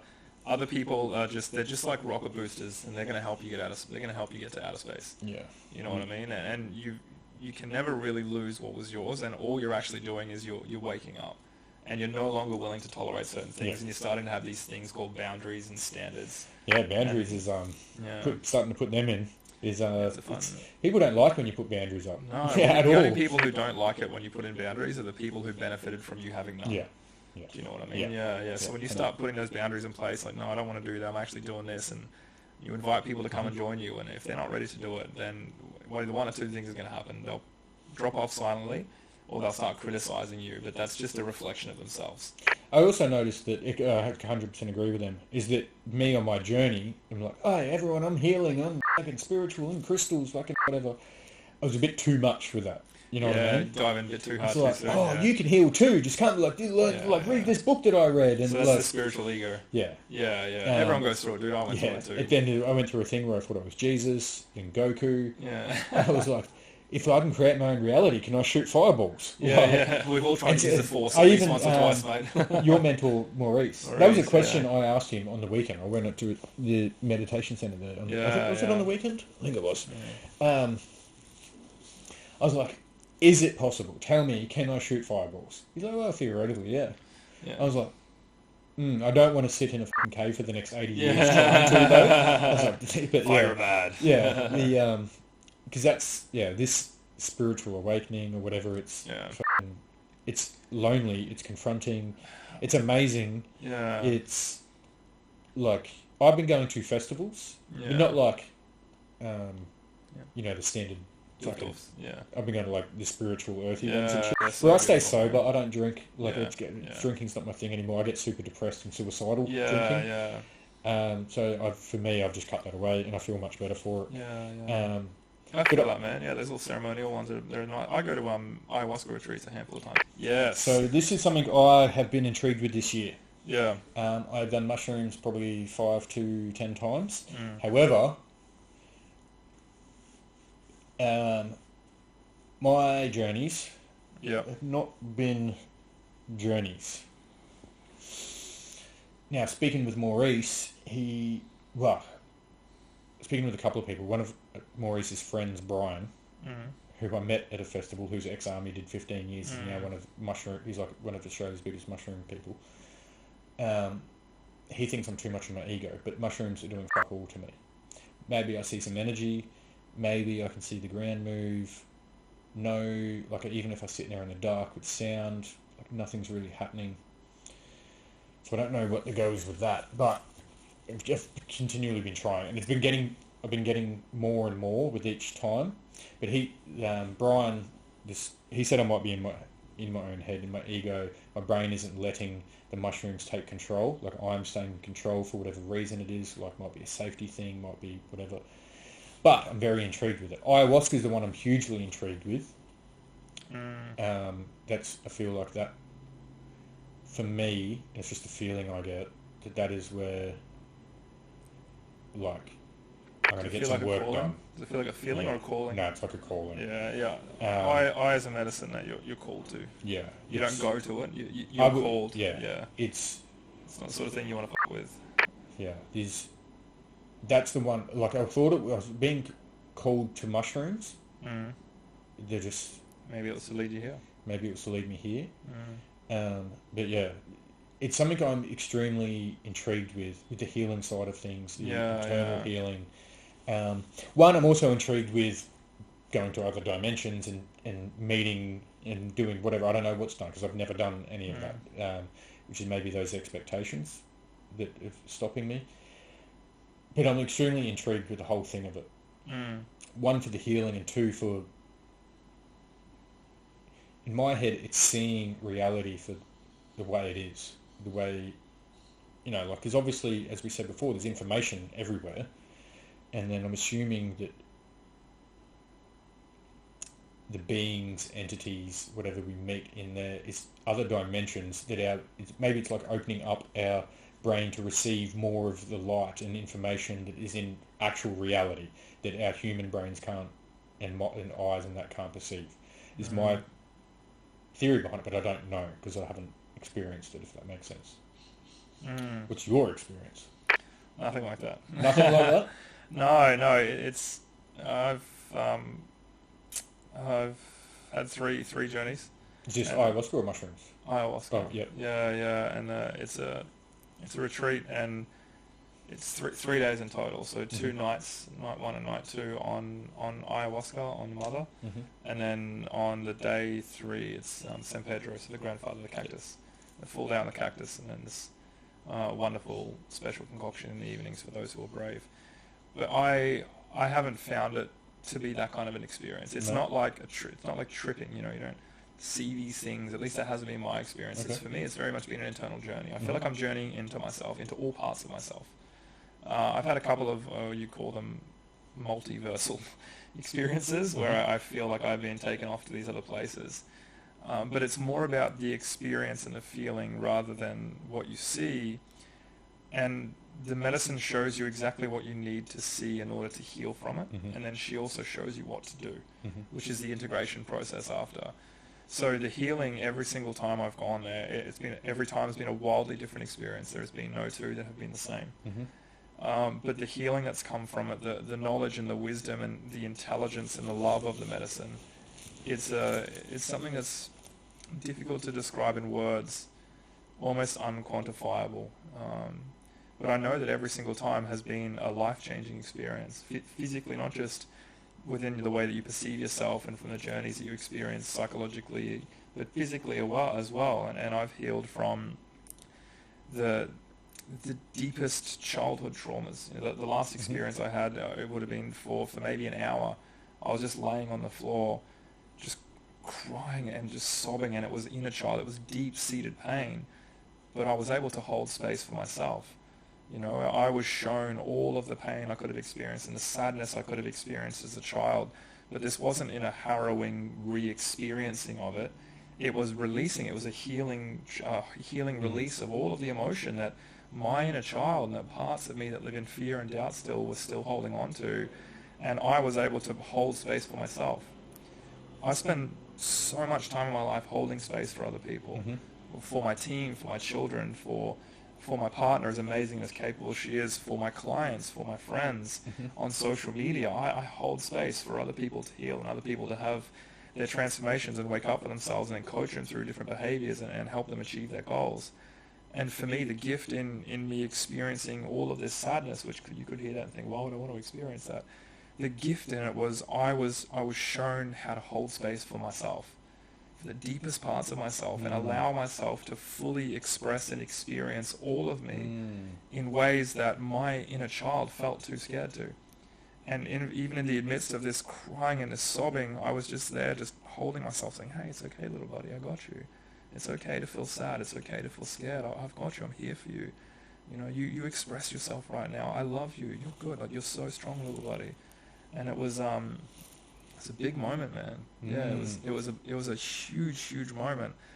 And it was exactly what I was ready to heal from. And this is what the medicine does. It shows you what you're ready to heal from. Yeah, I've heard that. It's like you can go in there with an intent. Yeah. I want to heal my childhood trauma. Yeah. And then you go there and you're fucking healing 17 generations ago. Exactly right. Yeah. But what it showed me, and it's the timing of this, there's an intelligence to this medicine. There's an intelligence to the plant.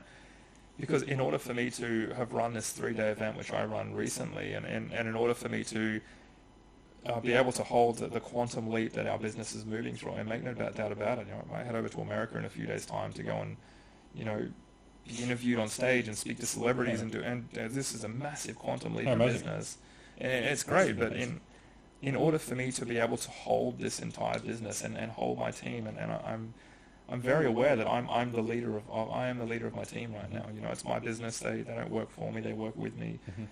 And I have to hold space for them. I have to hold space for everything. But if I don't learn how to hold space for myself, it's all going to come crumbling down. I think I think Yeah, that's something I need to learn. yeah, and it was beautiful timing because I did this medicine retreat like 10 days before we rolled 2 weeks, sorry, before the live event. And it was perfect because in the 2 weeks leading up to this, my habits changed, my diet changed, everything about me changed because I was holding myself and I was prioritizing myself and I was really listening to my intuition, really listening to my body and paying great care and attention. And I built a beautiful relationship with myself in the 2 weeks prior to this last weekend running this event. So much so that for the first time in my life, I fell in love with myself.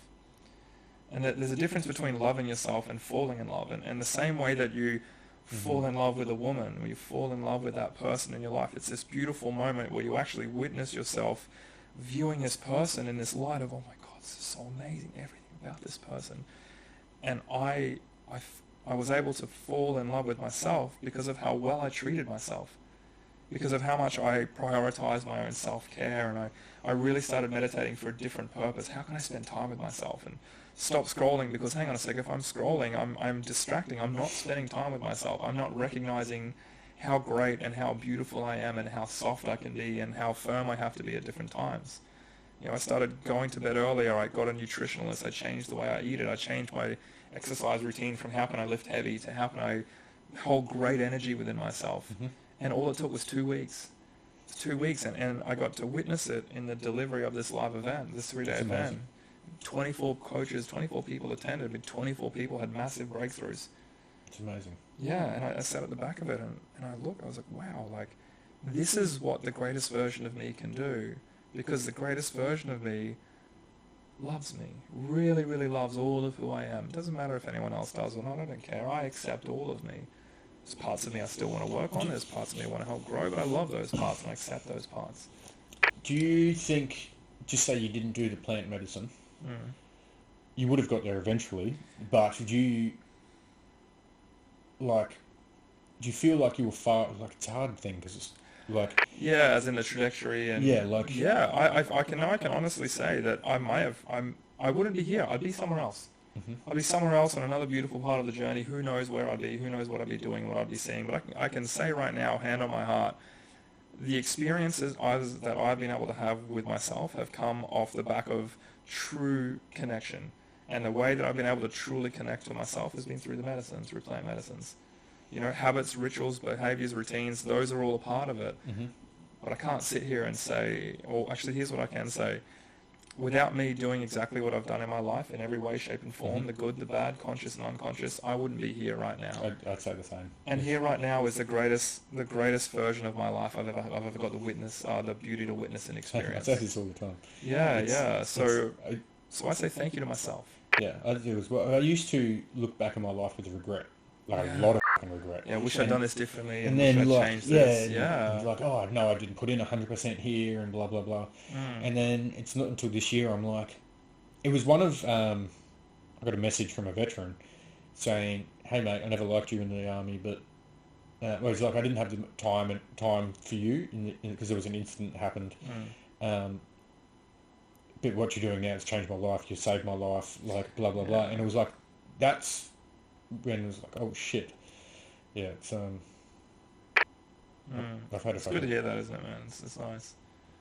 I had a few veterans there's still people in a lot of chaos and a lot of trouble, and I'll get random phone calls from veterans. They'll be fucking pissed or off their heads, and they'll call me and be like, hey, you know, like, yeah, and so it's the same story every single time. You know what I mean? Like, I wish I'd treated you nicer, but look at what you're doing now, and it's so inspirational, and I wish I could do it, but I could never do it, and they're fucking 17 beers deep. Yeah. You know, and what that tells me is there's a saying I heard a while ago that rings so true, and that's there's sober truths in drunken thoughts. And if these people are hammered off their head and they make the decision to call me and say, you're doing great, I wish I could do that, you know, help me out, and all these sort of things, and what that tells me is the deepest parts of them wants to change. You know, and it's just everything else that's stacked on top due to life's experiences or whatever it might be. Yeah, and they might not have coping tools, they might not have strategies, they might not... But here's what everyone does have. Everyone has free will. Everyone has choice. And there's so much noise out there that like it's weak to ask for help and all those sort of things, you know. And it's like a man should be able to do it himself. You know what I mean? I'm going to personally change. Good man, good. Yeah, but here's the way I look at this: is what's weak is doing what's easy.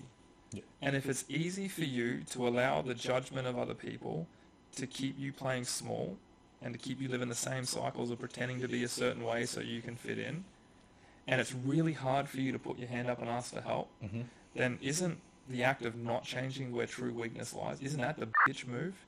And that's the thing. These guys are calling me like, oh, I want to reach out, but I even feel like a little bitch calling me right now. And I'm like, dude, you know what's a bitch? Being a little bitch is letting your friends get in your ear and continually allowing their judgment of you or your fear of what people think about you prevent you from doing the work that you know you need to do to change your life.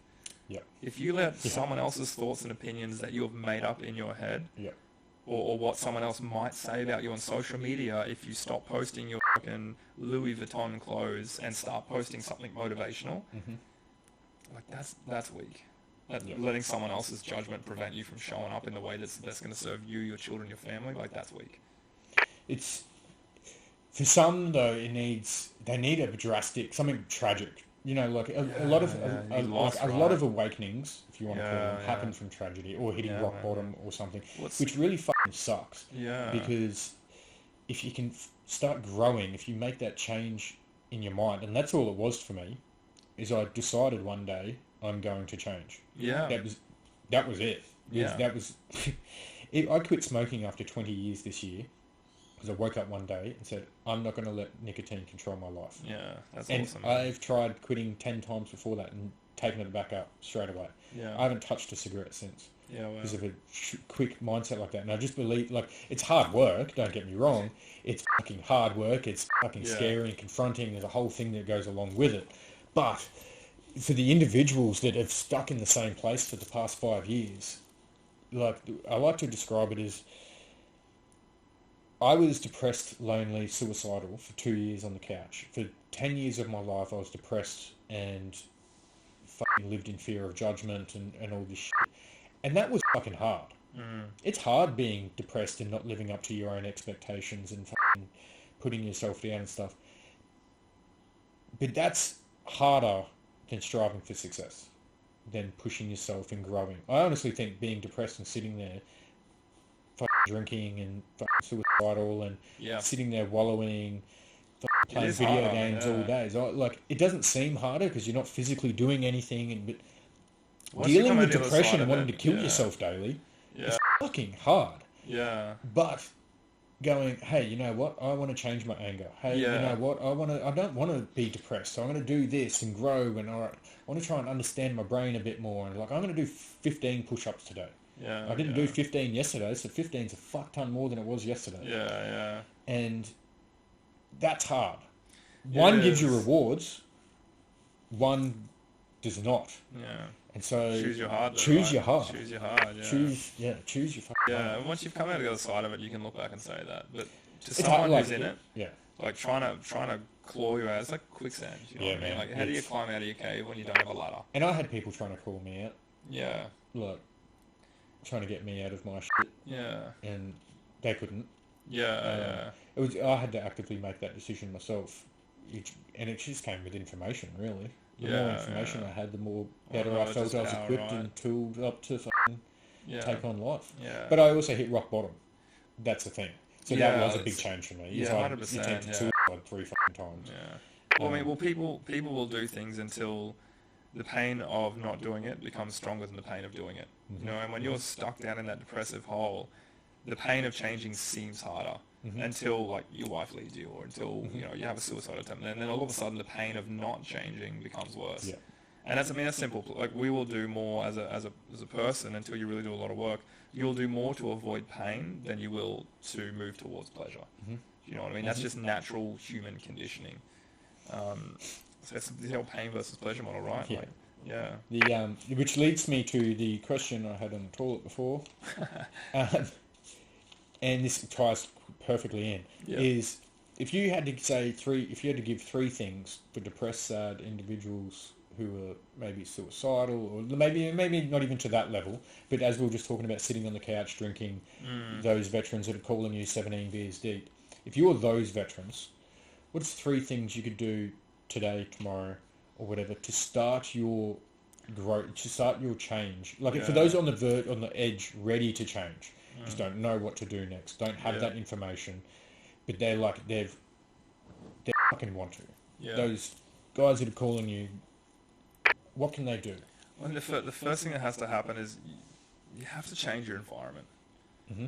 You know, you have to change your environment. That's step number one. So if you're constantly doing the same things, if you're constantly hanging out with the same people, and it's constantly leading you to feel depressed, something needs to change. Mm-hmm. So find people who have the results that you want and model them. Look what they do. You know what I mean? Shift your environment around. You know, you're the sum total of the 5 people you hang out with. So if you hang out with 5 broken, damaged veterans and all you guys do is drink piss and talk about it, guess what? You're the 6th broken, damaged veteran. Yep. If you hang out with 5 idiots, you're the 6th idiot. You know what I mean? Like, you want to know who you are? Have a look at your 5 closest friends. Number 2, you have to be willing to let go of the people and places that don't hold you accountable. You know, so if you're hanging around people and they let you get away with being a shit human being, then again, it's the same thing, change your environment. You really, really have to change that. And again, find someone who's doing what you want to do, who has the results, and you don't necessarily have to reach out and ask them, but just have a look. Like, Just what is follow that them person doing around without differently? telling them. Yeah, 100%. Yeah, you know, like, because if you don't change your behavior, you'll never change your results. You know what I mean? Yep. What's the definition of insanity? Doing the same thing again and again and again and expecting different results. Yeah. So number 1, change your behavior. Number 2, find people who are doing what you want to be doing or who feel the way that you want to feel. A good support network. Yeah. Could Community, be, well... Not support as in like support just for the bad times, but like honestly, when good times, they prop you up too. And then So a support network is a part of it, but that's not in my top 3. Okay. Having a support network is not in my top 3. Okay. To be honest, like, you know what, this is just my own thoughts and views and opinions, but there's certain times when having a support network is actually detrimental to your growth. Because a support network makes you feel okay about being where you are. Oh, yes. Psychologists and psychiatrists, they did not help me at all. I'd spent, I think, about a year going to psychologist and psychologist, and all they made me do was feel good about being a victim. They made me feel great about being where I was. Yeah. That didn't help me move at all. Yeah. In fact, when I started studying psychology all those years ago, I was like, oh, I want to be a psychologist so I can help people. And I recognized it doesn't actually help. So, again, this is just my own views and opinions. A support network? No. You need someone who's going to hold you accountable. That's not a support network. Do you know what I mean? Yeah. Find someone who has the results that you want. Change your environment and... Like for me, if you're there sitting, like this is just my opinion.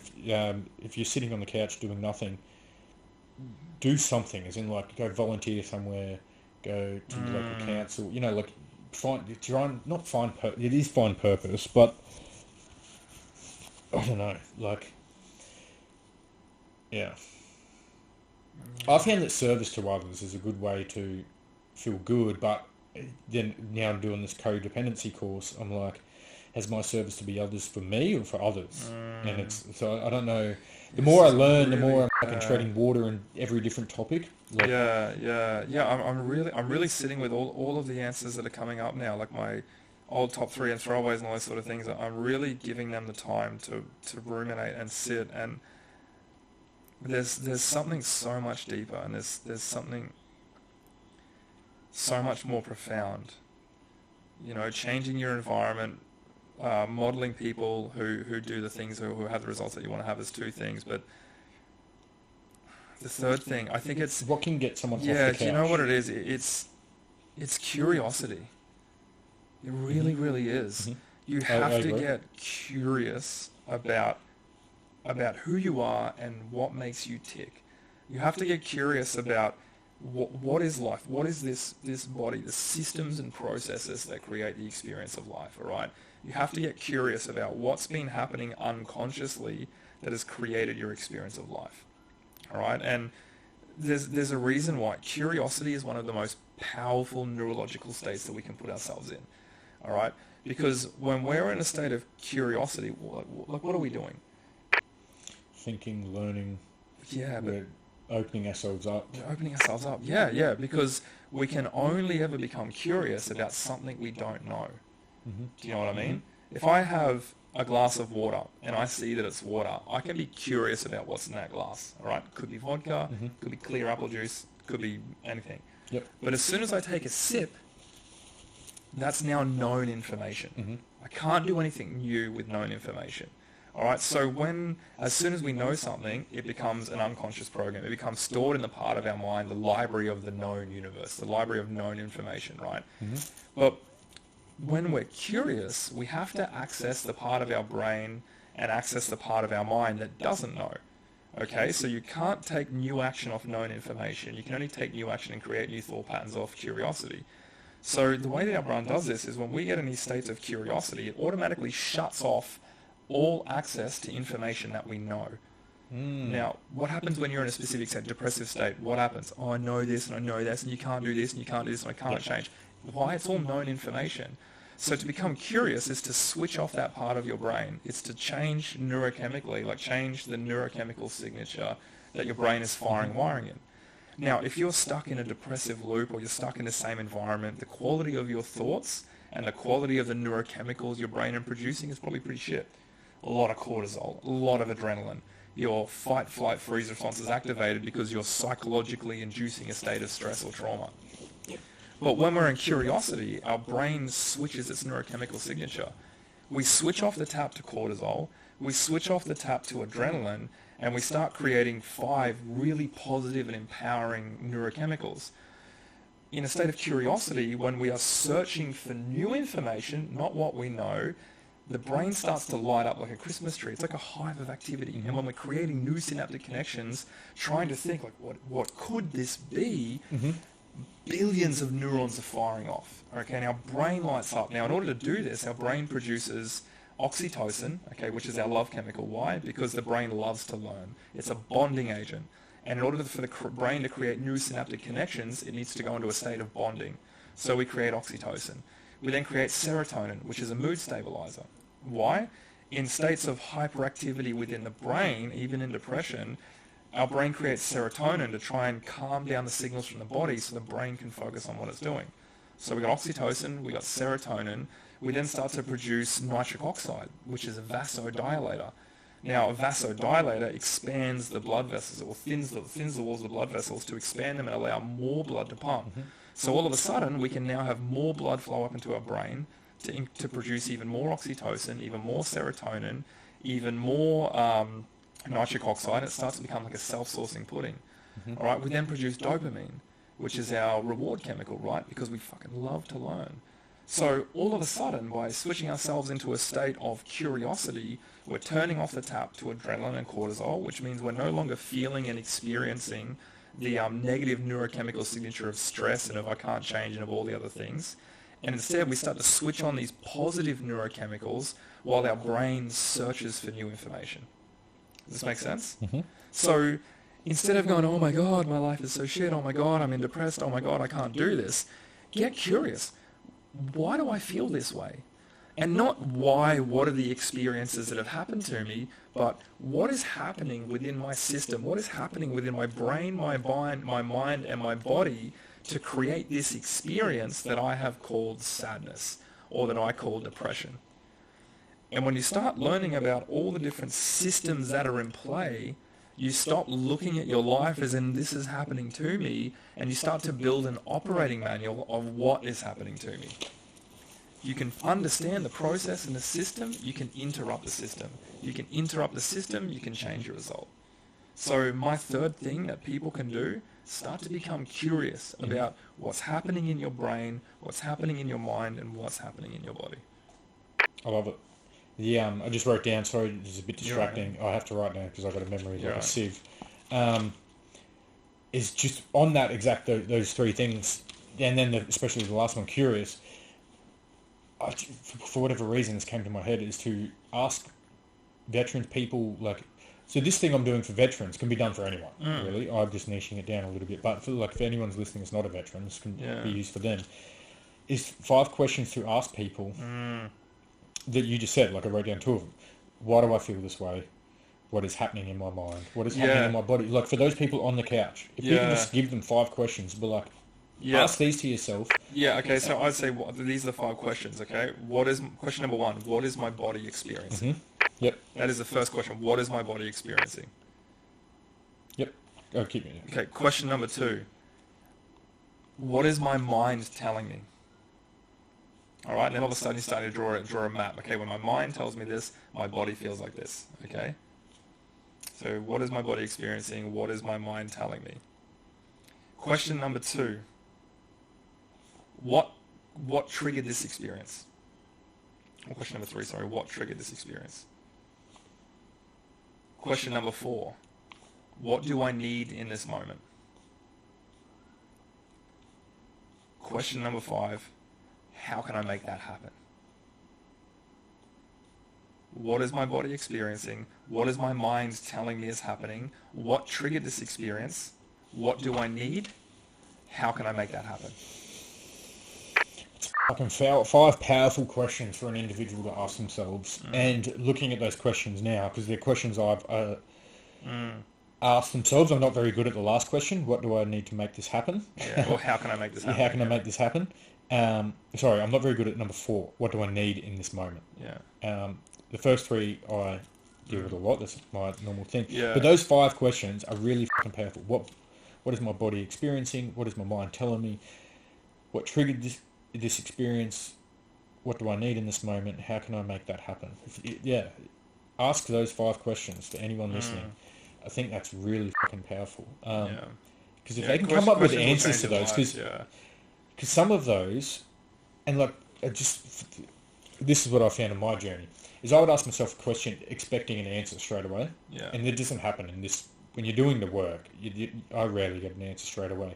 So like these 5 questions, for me, I know it's probably going to take me hours of sitting there to figure that out properly, to work deep down. And that's, so the only reason I'm bringing that up is I know that there's people listening that will give it 3 minutes worth of thought, and then that's it. The distractions will go off, well, that's something you... And then be like, nothing fucking changed, what a bullshit fucking shit that is. Whereas the whole reason I'm saying is it takes time. It takes more than it takes time, is it takes intention. Yeah. You have to have true heartfelt intention. You have to want to do it. Yeah. If you're doing it because you're just listening to a podcast randomly, you're like, I just want to try this, then it's not going to do it. Yeah. You have to truly want to change. And a lot of people don't actually want to change. They just want to change. Yeah. Do you know what I mean? Because if they actually change, then shit gets hard, right? But, I mean, if you ask yourself a different question, you'll get a different answer. And the biggest question that's a trap is why? Why is this happening? Why am I such a shit C-U-N-T? Almost dropped that C-bomb there. You know what I mean? Like, but why? Why do I keep doing this? Why am I doing it? Why? And if you keep asking yourself why, you're going to find the answer. Because I'm a piece of shit, because of this, because of that, because of this, because of that, because of this. But if you change why does this always happen to me, to how can I be grateful for this, to what does my body feel right now, then you're going to get a different answer. All right? That why is the worst question. Yeah. How is a better question. That why is this happening to me? I changed that. I used to say that a lot. Yeah. And now it's like I look for the lesson in whatever the fuck's happening. Yeah, that's a great... Instead of why is this happening to me, what can I learn from this? Yeah, what can I learn from it? And then it just say, like, I'm really struggling in that moment. Just say it's something I've never experienced this or whatever, and I'm really struggling. I ask for the tools to get through it. I don't have them. I'm struggling. I have anxiety, whatever the fuck's happening. All right, what am I need to learn in this? And then I ask for the strength of the tools. Like, can you give me the strength to get through this? And one thing I found is gratitude. Gratitude's fucking huge. I found there's no room for sadness and gratitude in the same thought process. You can't have that. Having gratitude for everything, like, I find it really fucking powerful. For those people, like, I've been there depressed on that couch, fucking drinking, suicidal. You can't find... Well, one, I wasn't thinking of it because my mind was closed for gratitude. But those people that are sitting there, you can find gratitude. You're not at work. You're getting a pension for fucking 90 grand a year or whatever it is, I don't know. You're breathing. You've got your legs. You've got your arms. If you can find gratitude in moments, you get rid of that negativity. I sort of find, for me personally, I don't know if that's everyone's journey. But I find it, gratitude for me is really fucking powerful. Yeah, like, how can I be grateful for this? And I try to look at, like, every situation like that. Yeah. If I'm being affected emotionally, like in a way that I don't want to be affected, I try and find the gratitude. And here's the thing: even if you can't find the gratitude, say thank you anyway. Even if you can't see it, just saying thank you is fucking huge. Yeah, thank you so much. Even if you're in a depressive cycle of hell and you're thinking about ending your life and you can't do it anymore in the chaos, and it's like someone is just screaming at you inside of your head, just say thank you. Whether you find the gratitude or not, just say thank you so much for this. Thank you. Yeah. Thank you, thank you, thank you. Because as soon as you say thank you, you switch your neurological signature again. Studying neuroscience, I'd say it's been one of the greatest things to understand how the brain works. Just saying thank you. It just switches off cortisol, adrenaline. You start producing endorphins and dopamine, these sort of things. It's just saying the word thank you. And eventually you'll mean it. In a short period of time, eventually you'll mean it. But you'll say it, you really do, like really quickly start being thankful. Yeah, it doesn't take a long time. Like, I think that's the biggest thing out there is this is going to take years or weeks. Yeah. It doesn't. It takes as long as you want it to. I've started my journey, I'm going to say November last year. That COVID sort of was when my eyes started awakening. Yeah.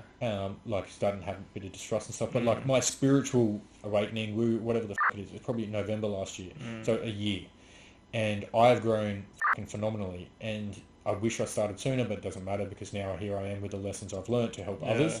So I'm only a year in, and for those who know me, I'm a fucking 100% different person. Like, there's still underlying me is there, but now there's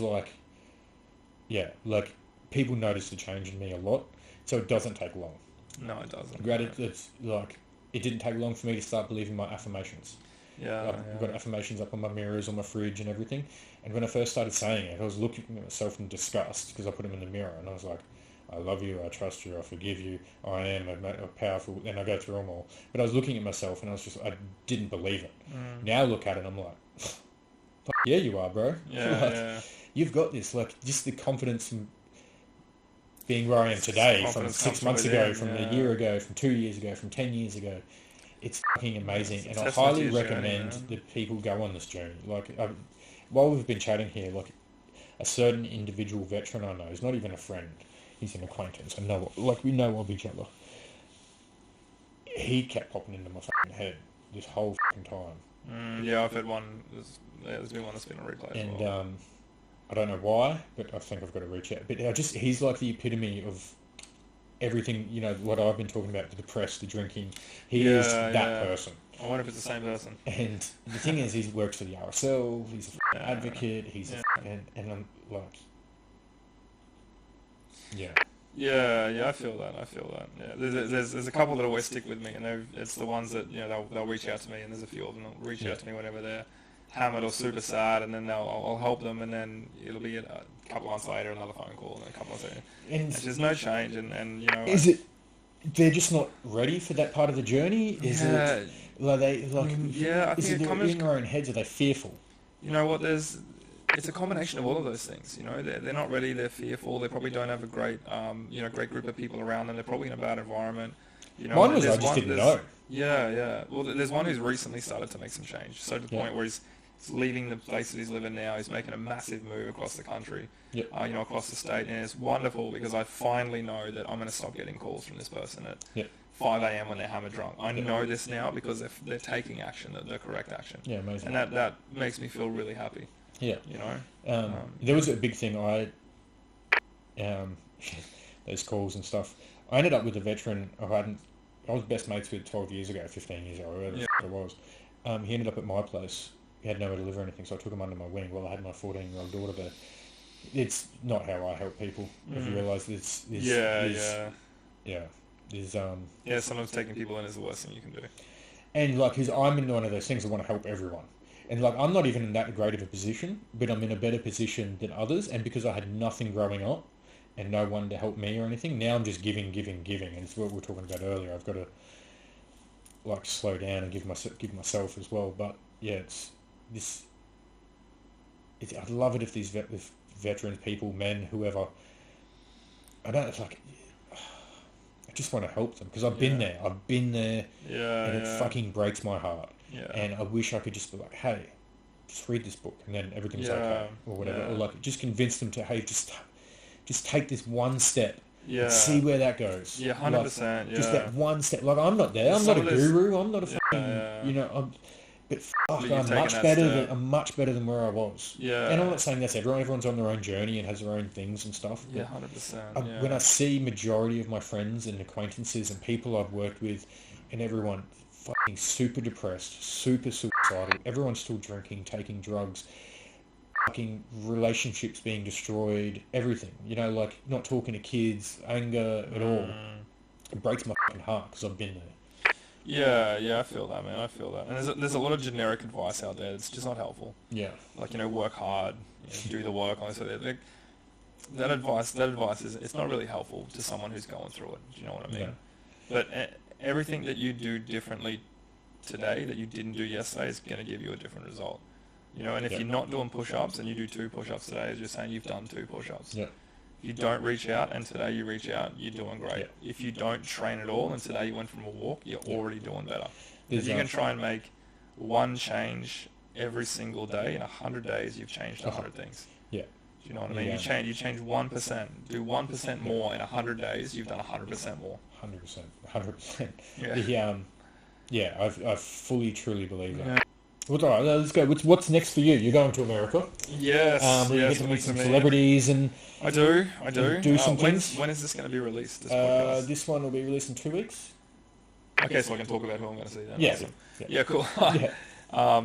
So I'll be rubbing shoulders with. No, actually, no. You know what? I'm not allowed to speak about it just yet. No. No, there's a couple I can. So Wayne Gretzky. Oh, yeah, nice. I meet him. I'm going to meet. He was like NFL or NHL. NHL, Yeah. Tommy Hilfiger. the clothing brand. Yeah, I'm going to go awesome. meet Tommy H. Yeah. That should be pretty awesome. There's a couple I can't say just as of yet. One is one Kanye West. No. No. There was a cast member of Friends. It was pretty awesome. I'm going to go have some conversations with her. What was that? Going to the funeral. No. Oh, Jesus Christ. No. No, so a couple of people like that, but yeah, so an opportunity popped up with one of my coaches, with JT Fox. He's an American, actually he's Canadian. I don't like me saying he's American.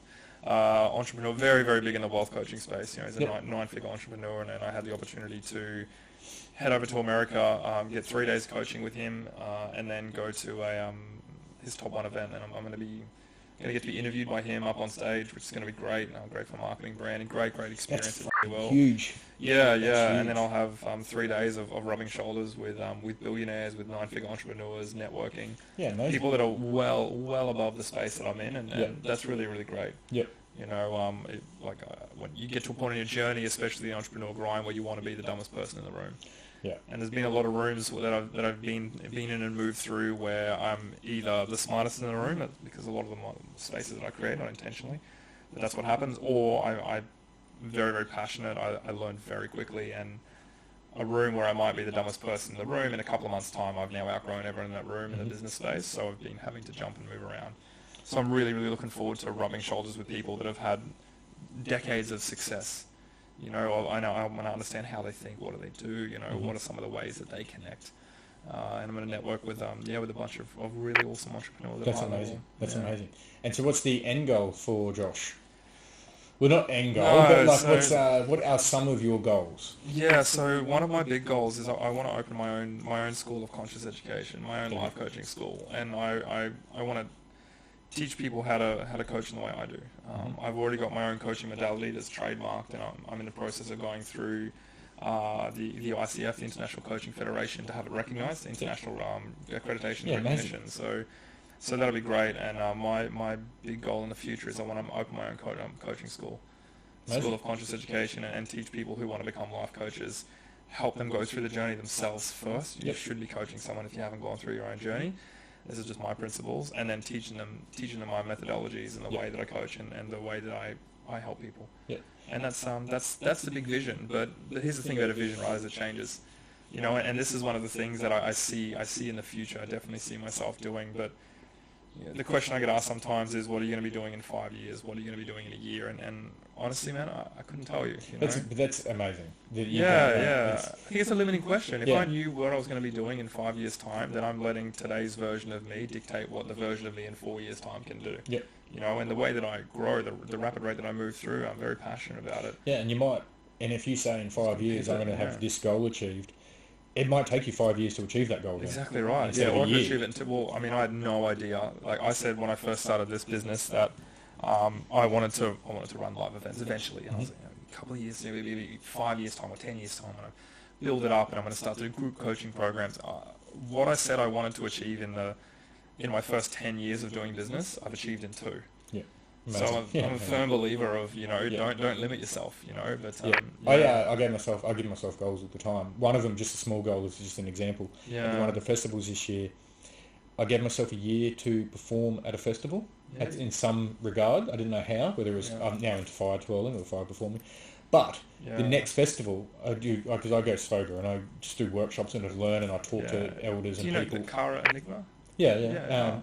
Well, I don't know her, but we've chatted. She's my cousin's wife. I see her every year at Christmas dinner. Yeah, she runs She runs the fire performing here in town. Yeah. She's a great person. Yeah. So I went and did a djembe, it's like African drum. Yeah. So I did this workshop, a couple of hours learning that, and then the dude at the end of it was like, "Hey, we're performing tomorrow. If you want to perform up on stage in front of everyone." When's that happening? No, it already happened. Awesome, achieving the goal. I gave myself a year. I achieved it within 3 weeks. Yeah. That's awesome, man. But like little things like that is Well, when I set goal setting, I don't set goals. I have intentions. Yeah. And when I don't look at what do I want to be doing in a year's time. I ask myself, how do I want to feel? And that's how I run it. How do I want to feel in a year's time? Okay, because then it doesn't really matter what I'm doing. You know what I mean? I really like that. Yeah. Because you can feel happy and good, but it might be in a completely different space. And here's the thing is, if I say I want to achieve this so I feel happy, I'm taking away my ability to feel happy until I do it. And I put all of the power and my happiness in the thing that I want to achieve. Yeah. So instead, my intention is in 12 months' time, I want to feel accomplished. Mm-hmm. I want to be able to look back on my accomplishments, feel pride in what I've done, and I want to feel really excited for what I have coming next. Yeah, that's amazing. That's an amazing way to look at it. Yeah, and I can put myself in that energetic state, that emotional state, just by thought alone. And we start looking at manifestation and metaphysics and all those sort of things. So that was my next question. Let's talk about manifestation. Yeah. I manifest. I haven't really lately. Meditation and manifesting has sort of fallen to the side. But I definitely believe in manifesting. Now, I think it can be dangerous for people. But then once again, that's people being the dangerous side of things. Yeah. I fully, truly believe it, and it's, from my understanding of manifesting, what I do is I want to have my vision board and stuff like that, but I will sit there, will meditate, and I will think of the feeling of having achieved what I want to achieve. Yeah. One was the podcast, was having that up and running, and the moment that first episode went, I had the biggest smile. That was the feeling I envisioned. Yeah. One thing I manifested. So I paid to create an app this year to help veterans, like $20-something thousand into it. I manifested that I didn't have, when I started my manifesting thing, I didn't have the money to do it. I manifested one night, woke up, I proper felt it though. I haven't felt a level of connection like I did. The next morning I woke up and I had the money sitting in my account, $24,000 and $24,070. The ATO sent me a fucking email saying, we fucked up, here's $24,000. And I was like, what the fuck? And then it just fucking blew my mind. Yeah. And I mean, it was money that was already coming, you know what I mean? But it came the next day and I've been waiting a fucking year for the ATO to sort their shit out. And so I want to chat about manifesting because I really do believe it's something that people can use for the beneficial, that's been beneficial in their life, for the right way and right things to do. So I wanted to get your thoughts on it, and like, what are the type of things people should be manifesting for? Me, I found I connect in my manifestation when it's for my higher self, for my purpose. You know what I mean? If I want to manifest for a Snickers bar, like obviously I'm going to get it because I go to the shop and buy it. But and look, it's got to be something I found for me when I connect, and I can feel it in the moment that it's not a personal goal. It's like my, it's not a personal, it doesn't come true when it's something personal, but it's when it's for the greater good. Or, Yeah. Well, there's different levels. There's different levels of manifestation. Okay. There's four main levels, and here's the thing: is in every single moment we're manifesting. Manifestation is nothing more than a thought becoming a thing. You have a thought, you have a feeling, you take an action, you have a thing. That's manifestation. When something wasn't there, and then through your thought and emotional and energetic and action process, you got it. If you can think it, you can see it. You can Exactly hold it. right. Yeah, exactly right. Yeah. So Joe Dispenza 101. Yeah. Or Bob Proctor, sorry, 101. So when it comes to that, when you have a look at some of the things that are happening, and the lowest level of manifestation is like survival manifestation, ego manifestation. And you know these people when they're like stuck in trauma cycles or drama cycles or those repetitive cycles of thought and behavior where they continuously think they're depressed. So then they feel depressed and then they take actions that lead them, they're like depressing actions, and then something happens in their life and they're like, oh, see, this always happens to me. You've just manifested that. Okay, It's why? technology. Yeah, literally. Why? Because you'll put yourself in that state where you're thinking about something, makes you feel a certain way. You then take an action or don't take an action, and the action could be, why does this always happen to me? Relationships. Why do I always find these kind of people? But then if you trace that back, you always find those kind of people because your thought process is the same, which creates an emotional reaction, leads you to take a certain action, and there you are in that experience again. And then it goes back again and again and again. You're probably finding the same people at Bully's nightclub or I remember Bully's back in the day. Yeah. At the Mag Cow or whatever. You're finding the same people and you're wondering exactly right. Yeah. So that's the lowest level of manifestation, and you notice it a lot too with those people that are stuck in drama cycles. You know, that's the lowest level of manifestation is when you're operating out of your ego and you're operating out of survival. Right? You work the same job all the time. You don't quit. You don't change your actions. Congratulations, you're manifesting the same shitty life. The next level up is it's still coming from the ego, but it's more of the identity and the label. And that's where you're manifesting based on your identity. Like, I am a mechanic, so I'm going to manifest a life based around a mechanic. I'm going to think mechanic things, I'm going to say mechanic things, I'm going to take mechanic actions, I'm going to do mechanic work, and I'm a mechanic. So those are the I am manifestations, when you start to manifest by saying I am. All right, which is a powerful way to do it, but the only problem is if you're manifesting through your identity, like, I'm a podcaster, so this is what I do, instead of I am Joel and I run podcasts. This is massive in athletes when they manifest. I want to play. I'm a player, I'm a footy player, I'm a pro, I train, I do all these things, and then a footy player snaps their leg. And all of a sudden their identity is shot. And all of a sudden the thing that they were manifesting and all of their happiness and their joy is wrapped up because they were manifesting based off their identity. All right, I'm a successful businessman, I'm a successful business, and my business goes to shit, all of a sudden my marriage is gone and everything's gone because I was manifesting my whole life based around my identity. All right, and the identity is just the ego's way of attaching a label to something. It made sense, like, when I was injured, when I'm people broken, are I'm injured, broken, I am broken. yeah, or even in the military, because you're broke, now you can't do the job or whatever, and that's the manifesting, Yeah, exactly right, and what you'll notice is you're probably not as broken as you think, but because you continuously tell yourself that you're broken, your body doesn't heal. So this was a conversation I had a couple of days, and I even mentioned today, I always said I seem to be injured. Because I reckon for 10, 15 years, I've said, I am broken, I'm fucked, my body's fucked, my mind's fucked. And so, like, when it started coming good, I injure myself. And I think it's like I'm subconsciously injuring myself because I've, as you have said, manifested myself into having a fucked body.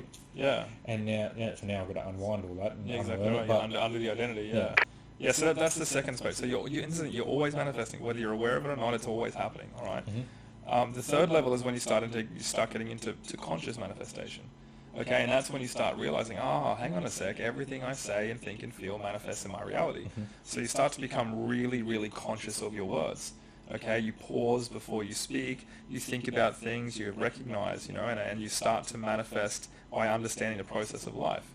You start to really pay attention to what you say, you really pay attention to how you feel, you go on the personal development journey, you start to recognize that, well, if I think positive thoughts and I feel positive emotions, I take really positive actions, and things that may have never come to me, by consistently taking these actions, I can create this thing. It's usually wealth or an experience or a relationship. I manifest exactly what I wanted into my life. Manifestation equals creation. And that's level 2, and that's really great, and that's everyone on a personal development journey. And then there's the highest level of manifestation, which is surrender manifestation, which is where you recognize that there is so much more to this life. there's this higher power, this higher self, these higher spirits and consciousness, or whatever you want to call it, where it's like, you know what, I would love to experience this. And then that's all you need. Then you let it go and you just focus on living a happy life. You focus on not on, oh, I'm doing this so I can get this, I'm going to manifest this thing, I'm going to manifest this thing. It's like those moments where it's like, wow, God, that'd be awesome. And you almost forget about it. And you keep living the life that you live, and you keep going on this journey and serving people and doing what you're passionate about. And then all of a sudden, you know when you had this this surrender manifestation, because it comes as a complete surprise. And it's usually 50 times better than what you thought it was. And that emotion that you're like, oh yes, that'd be so great, it's amplified into this gigantic experience. And then you realize, holy shit, I manifested this. I didn't try and make it happen. I just put the intention out in there to the universe that this is what I would love to happen, but I'm not going to try. This is what I'd love to happen, and what I'm going to do in the meantime is I'm just going to be a good dude. I'm just going to live an awesome life. I'm going to learn about myself. I'm going to have a healthy relationship with myself. I'm going to be great to my kids. I'm going to do this job that I love. I'm going to try and create this business. And then the next thing you know, you're going over to America to speak to billionaires and shaking hands with celebrities and all these other amazing experiences. Shaking babies and kissing Shaking babies and kissing ass. Yeah. Yeah. So it's not necessarily be careful of what you're going to manifest, because there's so much more to this. But combine an awesome and loving intention with an elevated emotion, and by those two things alone, you will change your actions. It is your actions that manifest. And it's not just what you do right now, okay? Because what you experience today is a result of your actions of yesterday and the day before and the day before and the day before and the day before and the day before. If you want $1 million, just sitting there and hoping and wishing for $1 million isn't going to happen. You have to at least buy the lotto ticket. Exactly right, yeah. But if you truly want it, and you set the intention and you focus on why you want it, and you practice what it feels like, going, yes, this would be so cool. Why? Because my life will look like this. This is going to be awesome. Yeah, you know, I really like this. And then you start taking action to learn the skill set that you need. And all of a sudden, when it magically arrives in your bank account, it hasn't magically arrived. You've spent the time by getting in touch with yourself, focusing on what you do want instead of focusing on what you don't want, changing your emotional state, changing your actions, and you create the opportunity for the manifestation to happen. I love that. I love how you've broken it down into 4 phases too, because I can sit there and reflect on all of those stages and where I've done that in each, where I've like manifested in each one of those stages. Even like the one positivity, I think I sprout this all the time. Positive words, positive, like changing the way you talk. Yeah. From a negative to a positive. Look, most people don't even realise they're doing it. Yeah. But once you do it, yeah. once you do change your thoughts from a positive, like your words, not thoughts, your thoughts as well, but change your words from positive to negative. Well, I see where you're going with that, and it makes sense, because every single word that we say or every thought that we have is a manifestation. It is, but it also has like very like biologically and scientifically, it has a neurological association. Okay, and that neurological association is the emotion attached to the word. Okay, words have power. So if you're constantly using words that have a negative association, then your brain creates a neurochemical signature that matches the association of the word. And so if you're speaking negative words, okay, and I don't believe in good or bad, but negative words, and your brain is constantly focusing on them, constantly producing cortisol and adrenaline, well, yeah, of course you're going to be having a bad time. You're literally speaking your life into existence. Yep. But to speak in terms of gratitude and love and positivity by using words like thank you, like I love you, like please, and like, oh, you know what, yeah, it could be like that, but here's the lesson in it, then your brain is neurochemically creating, is creating different chemical signatures. So it's like instead of producing shitty chemicals, you're producing positive chemicals. Instead of producing harmful chemicals that put you in a state of disease or dis-ease, you're producing neurochemicals that help your body rebuild from the parts of your genetic code that produce from health, wealth, and vitality. You know, every thought we have creates a neurochemical signature. Our body then creates these things called a peptide from the neurochemical signature, which gets metabolized by our body into a protein. That protein then goes down to the building blocks of our life, down to our DNA, which houses our genetic code and genetic structure. And if you're producing shitty neurochemicals, it acts as like a combination lock, like a security code to a combination lock. And if all of your negative thoughts and negative words have the combination 1, 2, 1, 2, then when they get down to that part of turning into proteins and getting down to your genetic structure, if all of the shit parts of your genetic code are locked away behind a combination lock, and the code is 1212, and you're mass producing that security code down to your genetic structure, you're going to be producing parts of your genetic code that house disease and fucking high blood pressure and high cortisol and aggravating all of your body and lowering your immune system. But if you're choosing your words carefully, and if you're consciously choosing to think positive thoughts, it's not like, oh, happy ray of sunshine, but just thoughts of like, you know what, I can get through this, I can do this, I am strong enough, I am powerful. Well then, through the same process, instead of producing shitty security codes like 1212, you might be producing security code A, B, C, D. And then when it gets down to that part of your fucking genetic code, it's only going to unlock the part of your genetic code that matches that little security code. And if health, wealth, and vitality is locked away under security code A, B, C, D, and you're constantly producing that, your body reproduces and builds itself off healthy genetic code. Love that. This is why you look younger when you think, when you think positive thoughts, because you're literally producing white blood cells. You're boosting your immune system. Your nails and your hair and everything start to grow healthier. You ever noticed a correlation between depression in men and baldness? No, I hadn't noticed. Ooh, I mean, don't get me wrong. There's people that are bald because it's in their genetic code, but a symptom of depression is what? Being overweight, baldness, stiff joints, high blood pressure. Why is that? Why are they all symptoms of depression? Well, do you want me to answer? It's a rhetorical question. I thought it was a rhetorical question, but I did have probably a different answer to what you were going to say, but I'd love your answer to it. Yeah, it's because when you are in those states of depression, the body is the symptom, it keeps score. And if you're depressing and you're producing shitty neurochemical signatures that are getting metabolized by proteins and going down to the part of your body, by the way, this study is called epigenetics, what I'm talking about here, then you're going to be producing parts of your genetic code that store fat, that raise your blood pressure, that create hair loss and unhealthy fingernails and bad breath and all of these things. And you ever notice a correlation between those people who make that mindset shift and they start exercising and all of a sudden their body starts becoming healthier? Why? Well, they're repairing and rebuilding their body from healthy genetic code. Starts with changing the way that you think. It does, and I love that. And it's like it sounds simple, and it is, but it's not. Oh, look, the process is simple, but the work is hard. The work is hard. It's not easy. It's simple, but it's not easy. Yeah, exactly. Yeah. But super rewarding. Yeah, but again, if you learn about the body, if you learn about the brain, and you understand how the system works. I mean, for the veterans out there, what are we taught first thing in the military with weapons? IA drills. How do you recognize when something goes wrong? What do you do when something goes wrong? All right? And how do you recognize it? You look for a fault in the machine, and then you know the process of how the fault happens, and you do your IA drill. Think of your body like a weapon, all right? But you don't just pick it up and start firing the gun. No, you have to do training and really slow, repetitive fucking training sometimes. Our brain, our mind, and our body are one system. It's one intelligent system. So if you want to change your life, understand your operating system. And if you understand how your brain, mind, and body operates, how the system operates, then you can create a new operating manual. When something goes wrong, you can not go, oh my God, woe is me. You go, hang on a sec, there's a fault.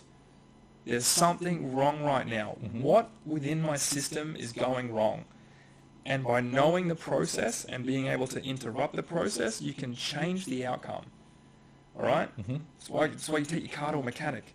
Because otherwise you're just spending hours and hours looking for something to go wrong. And this is one of the joys and the good things about getting a coach, is coaches know this thing. Yep. All right? And if you're a veteran out there and if you're going through some crap, therapy is one way. Go and find a coach. Yeah.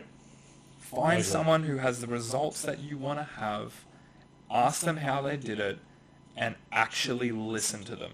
Yep. Don't listen to your bullshit stories, because that's the reason you are where you are. That's the reason you still are where you are, all right? No one's responsible for how they got where they are, but everyone is responsible for how long they stay there. So find someone who has the results, get off your ass, change your environment, get curious. I listen to a lot of successful, motivational, inspirational talkers. So like Bob Proctor, like all of those. There's a couple of amazing podcasts where I just listen to lectures from them. Every single one of them says get a coach or a mentor. Every single successful multimillionaire, they all talk about certain few elements. One is get that community that where you're the dumbest in the room. Get a coach. One is manifesting. There's like even these successful people that are like businessmen, suits, ties, all that. They all sprout spirituality. In their own words. It's all the same underlying principles. Success leaves clues, right? It's like if the top 5% of the people in the world are all saying the same thing, probably listen to them. Don't listen to your mate who's also depressed. Exactly. Don't listen to. Here's my number one piece of advice: is don't listen to people who don't have the results that you want. All right. Don't take dating advice from people who can't stay in a relationship. Well, don't take financial advice. If they're single right then. Don't take dating advice. Don't take financial advice from someone who's broke. You know what I mean? Don't take life advice from someone whose life isn't in order. Because the only advice they can give you is what not to do. And cool, but what do you actually do? You know what I mean? Like, and I have two core principles that I follow within my business. Number one, success leaves clues. Okay? But number two, innovation leads the way. Innovation paves the way. All right? So if you want to be great, follow the clues because success leaves clues. All right? But if you want to have a legacy, if you want to create a legacy, you need to be innovative. You need to do what other people haven't done. But the only way to know what other people haven't done is by doing what they've done in the first place. Do you know what I mean? Follow what successful people do and then innovate. And then you'll find your own thing, part of it. You know what I mean? Like if just say I go down the route of becoming a personal coach, I don't think we're going to be the same. We're going to be probably different. You know what I mean? Because I'll have my own unique abilities bringing into it. So your life experience is a big thing. Or like too, podcasting or whatever it is. And a big thing, and I think most military people know this, however they knew this in the military, is especially when starting a thing like business or change or whatever, you're going to fail. Like you're not fail. Well, like nothing fails to quit. But like you're going to fall down. And you're going to hear a lot of no's. You know, and the no is good. People laughing. I think even in my journey this year, people are like, "The f*** are you doing? Why the f*** would I listen to you?" I've had on my Facebook ads and Facebook posts from people I was in 2K with. And it's like, I know this silly wanker and all this sort of thing, and it's just like, who are you to say this? And I'm like, dude, I'm the person who's grown, obviously. Literally, like you're like, there's just some of the shit. I'm just like, wow. And that was like that. I still have, like, as I said, like I'm only at the beginning of my journey and still have a lot to go. But that fear, like, there's still people, a lot of veterans in my Facebook group who I haven't even told about what I'm trying to do or anything like that, just because I'm just fearful of them getting on there and be like, man, let them I don't even know what the fuck they're going to say. The greatest thing you can do to truly honor yourself is own yourself. Be 100% apologetically you. All right. Well, that was the question that I thought of before. That I forgot. You talked about being you. How does one become their authentic self? Well, here's the thing: is you're always your authentic self. How does one become their authentic self around other people? You're always your authentic self around other people. And here's why. If you do something, that's authentically you. Even if what you've done is inauthentic, you've been inauthentically authentic. Even if you hang around with people and you're like, oh, that's not me, but you did it, and you hung around them, and you spoke like that, and you acted like that, so it was you. Someone else didn't have their hand up your ass treating you like a fucking puppet. You did that. You chose to do that. So there's a big myth around authenticity, and this is one of the things that I see everywhere on social media, you know, like, be authentic, you're always authentic. It's impossible to not be authentic. Even if I was pretending to be someone else, I'm authentically pretending. There is no way to be inauthentic, absolutely no way at all. You can be like, okay, that wasn't really me, and I could be doing differently. But being authentic and being unapologetically you is different, okay? And the way to do that is you have to love who you are. You have to love all of who you are, and that's a journey, all right? And where most people go wrong is they might only love 30% of themselves. And like, oh, I don't like this part of me. I don't like this part of me. This part of me is inauthentic. I don't want to do that. I have to change this. And if you only love 30% of who you are, and then someone comes along and loves 35% of who you are, you're going to think this person's amazing, and you'll put them on a pedestal. Why? Because they love you more than you love you. So you'll never be yourself, quote unquote, around them because you'll always be trying to live up to their version of you. But because you don't love yourself at 35%, you only love yourself at 30%, you'll never truly accept it. All right? It's literally less than half. Okay. And this happens when you start to allow other people's versions of you to exist instead of allowing your version of you to exist. All right? So the journey of self-love and self-acceptance is loving more of who you are. Because if you go on this journey in and you start to love 50% of you, those people who only love 35% of you, probably your own friendship circle, they don't get to be a part of your world anymore. And they're going to start to judge and hate, and you're not going to care because you love more of you than what they love of you. You accept more of you than what they accept of you.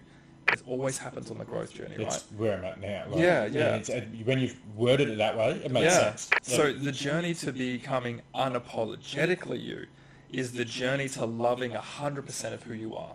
All right? Mm-hmm. Because when you love 100% of who you are, you'll show up exactly as you are without worrying about what other people might think or what other people might say, and you won't pretend to be a different version of you in order to receive their acceptance, their love, and their praise. Why? Because you love 100% of yourself.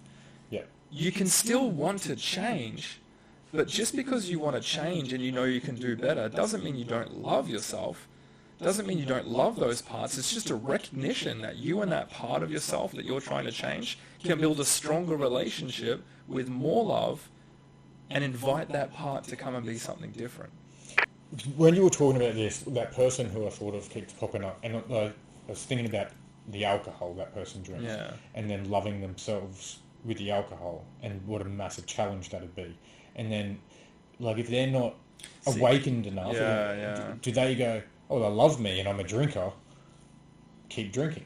Well, you know, like... Is drinking an act of loving yourself? No, but that's what I'm saying, for the conscious person who's awake, but someone who's not, just say, like, awoken, I hate those terms, but whatever. They're sitting there drinking. You can love who you are, but still want to change. And if you have toxic behavior in your life, you can say I love who you are all you want, but if you're not changing your behavior, you're just proving to yourself that you don't love who you are, because you're taking actions that are actually reversing you, moving you away from love and moving you towards hate. You're drowning it out. Yeah. So what you could say is that the part of yourself that you would start to say I love you to is a part of you that feels depressed, and that's why you want to drink. Yeah.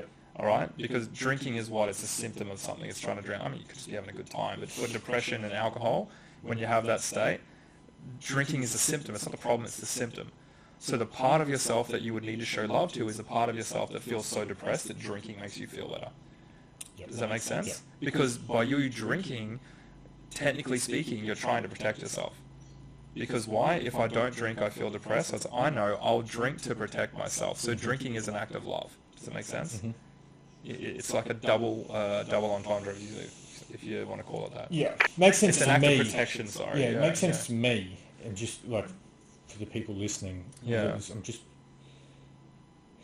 once again, I'm putting... Don't worry. Yeah. For some reason, I'm thinking that something that might not be. You know what I mean? I have no idea.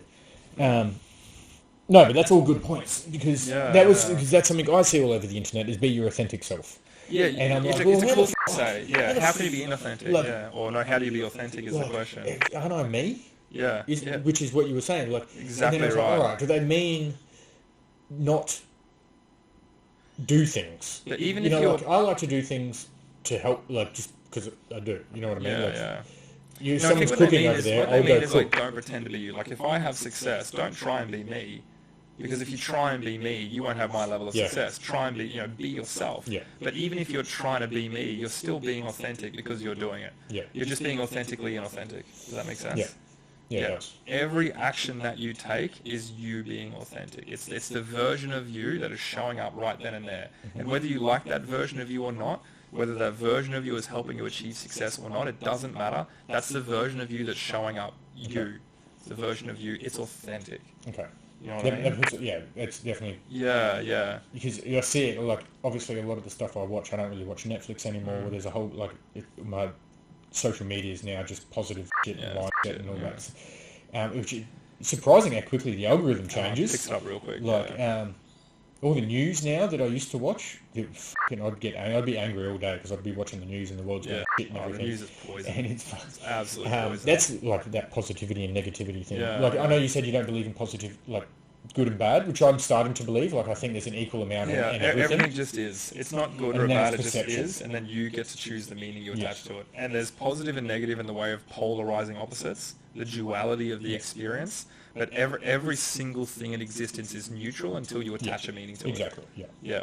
Thanks for today's chat. It was amazing. Dude, Got to meet you. I feel sorry for old mate with all the content he has to edit. Fuck you. No. And... Sorry, yeah, so thank you for coming on. You've appreciate that, a wealth of fucking knowledge. Thank you, like, dude. huge amount. I've learned a lot. I know you're probably looking at me and I've got a blank face, but it's how I process information. I've got to, like, store it in certain areas. No, that's all good, man. So I even, like, randomly, I'll just stare at, like, a wall, and that's just me processing information.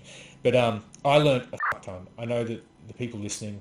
All 18 subscribers have learned to fuck ton. You got to start somewhere, mate. Yeah, that's right. I'm happy with where I'm at. Like the fact that 18 people continually want to watch me is fucking fantastic to me. That blows my mind. That's awesome, dude. So thanks a lot because it has been amazing. I definitely want to keep in contact with you. Yeah, 100%, man. Yeah. You're a part of the group now, the Mission and Goals group. So you're at the beginning of the success for everyone. This group isn't even really about me. Like I say it to Kyron and people all the time, is I don't want to be posting every day on the group. I want it to be a self-running group eventually, where other veterans are jumping on. Hey guys, look at me! I've done this, and I'm struggling. And at the moment, it's me running it, and I've got to do that. But it's not the intent behind the group. But yeah, so thanks a lot because this information, this chat you've had, the 3 hours roughly we've chatted for, is once again huge for my journey. Because, as I'm part of my journey, 2, the information that you've provided is amazing. And hopefully it can help people on their journey, help them feel less alone, less depressed. Maybe they reach out and speak to a mentor and change their life. And to me, that's fucking amazing. So thank you for sharing your knowledge and your experience. I appreciate it very much. Thank you for letting me use your house and office and equipment and stuff. That's right, man. It's a good setup. It is a good setup.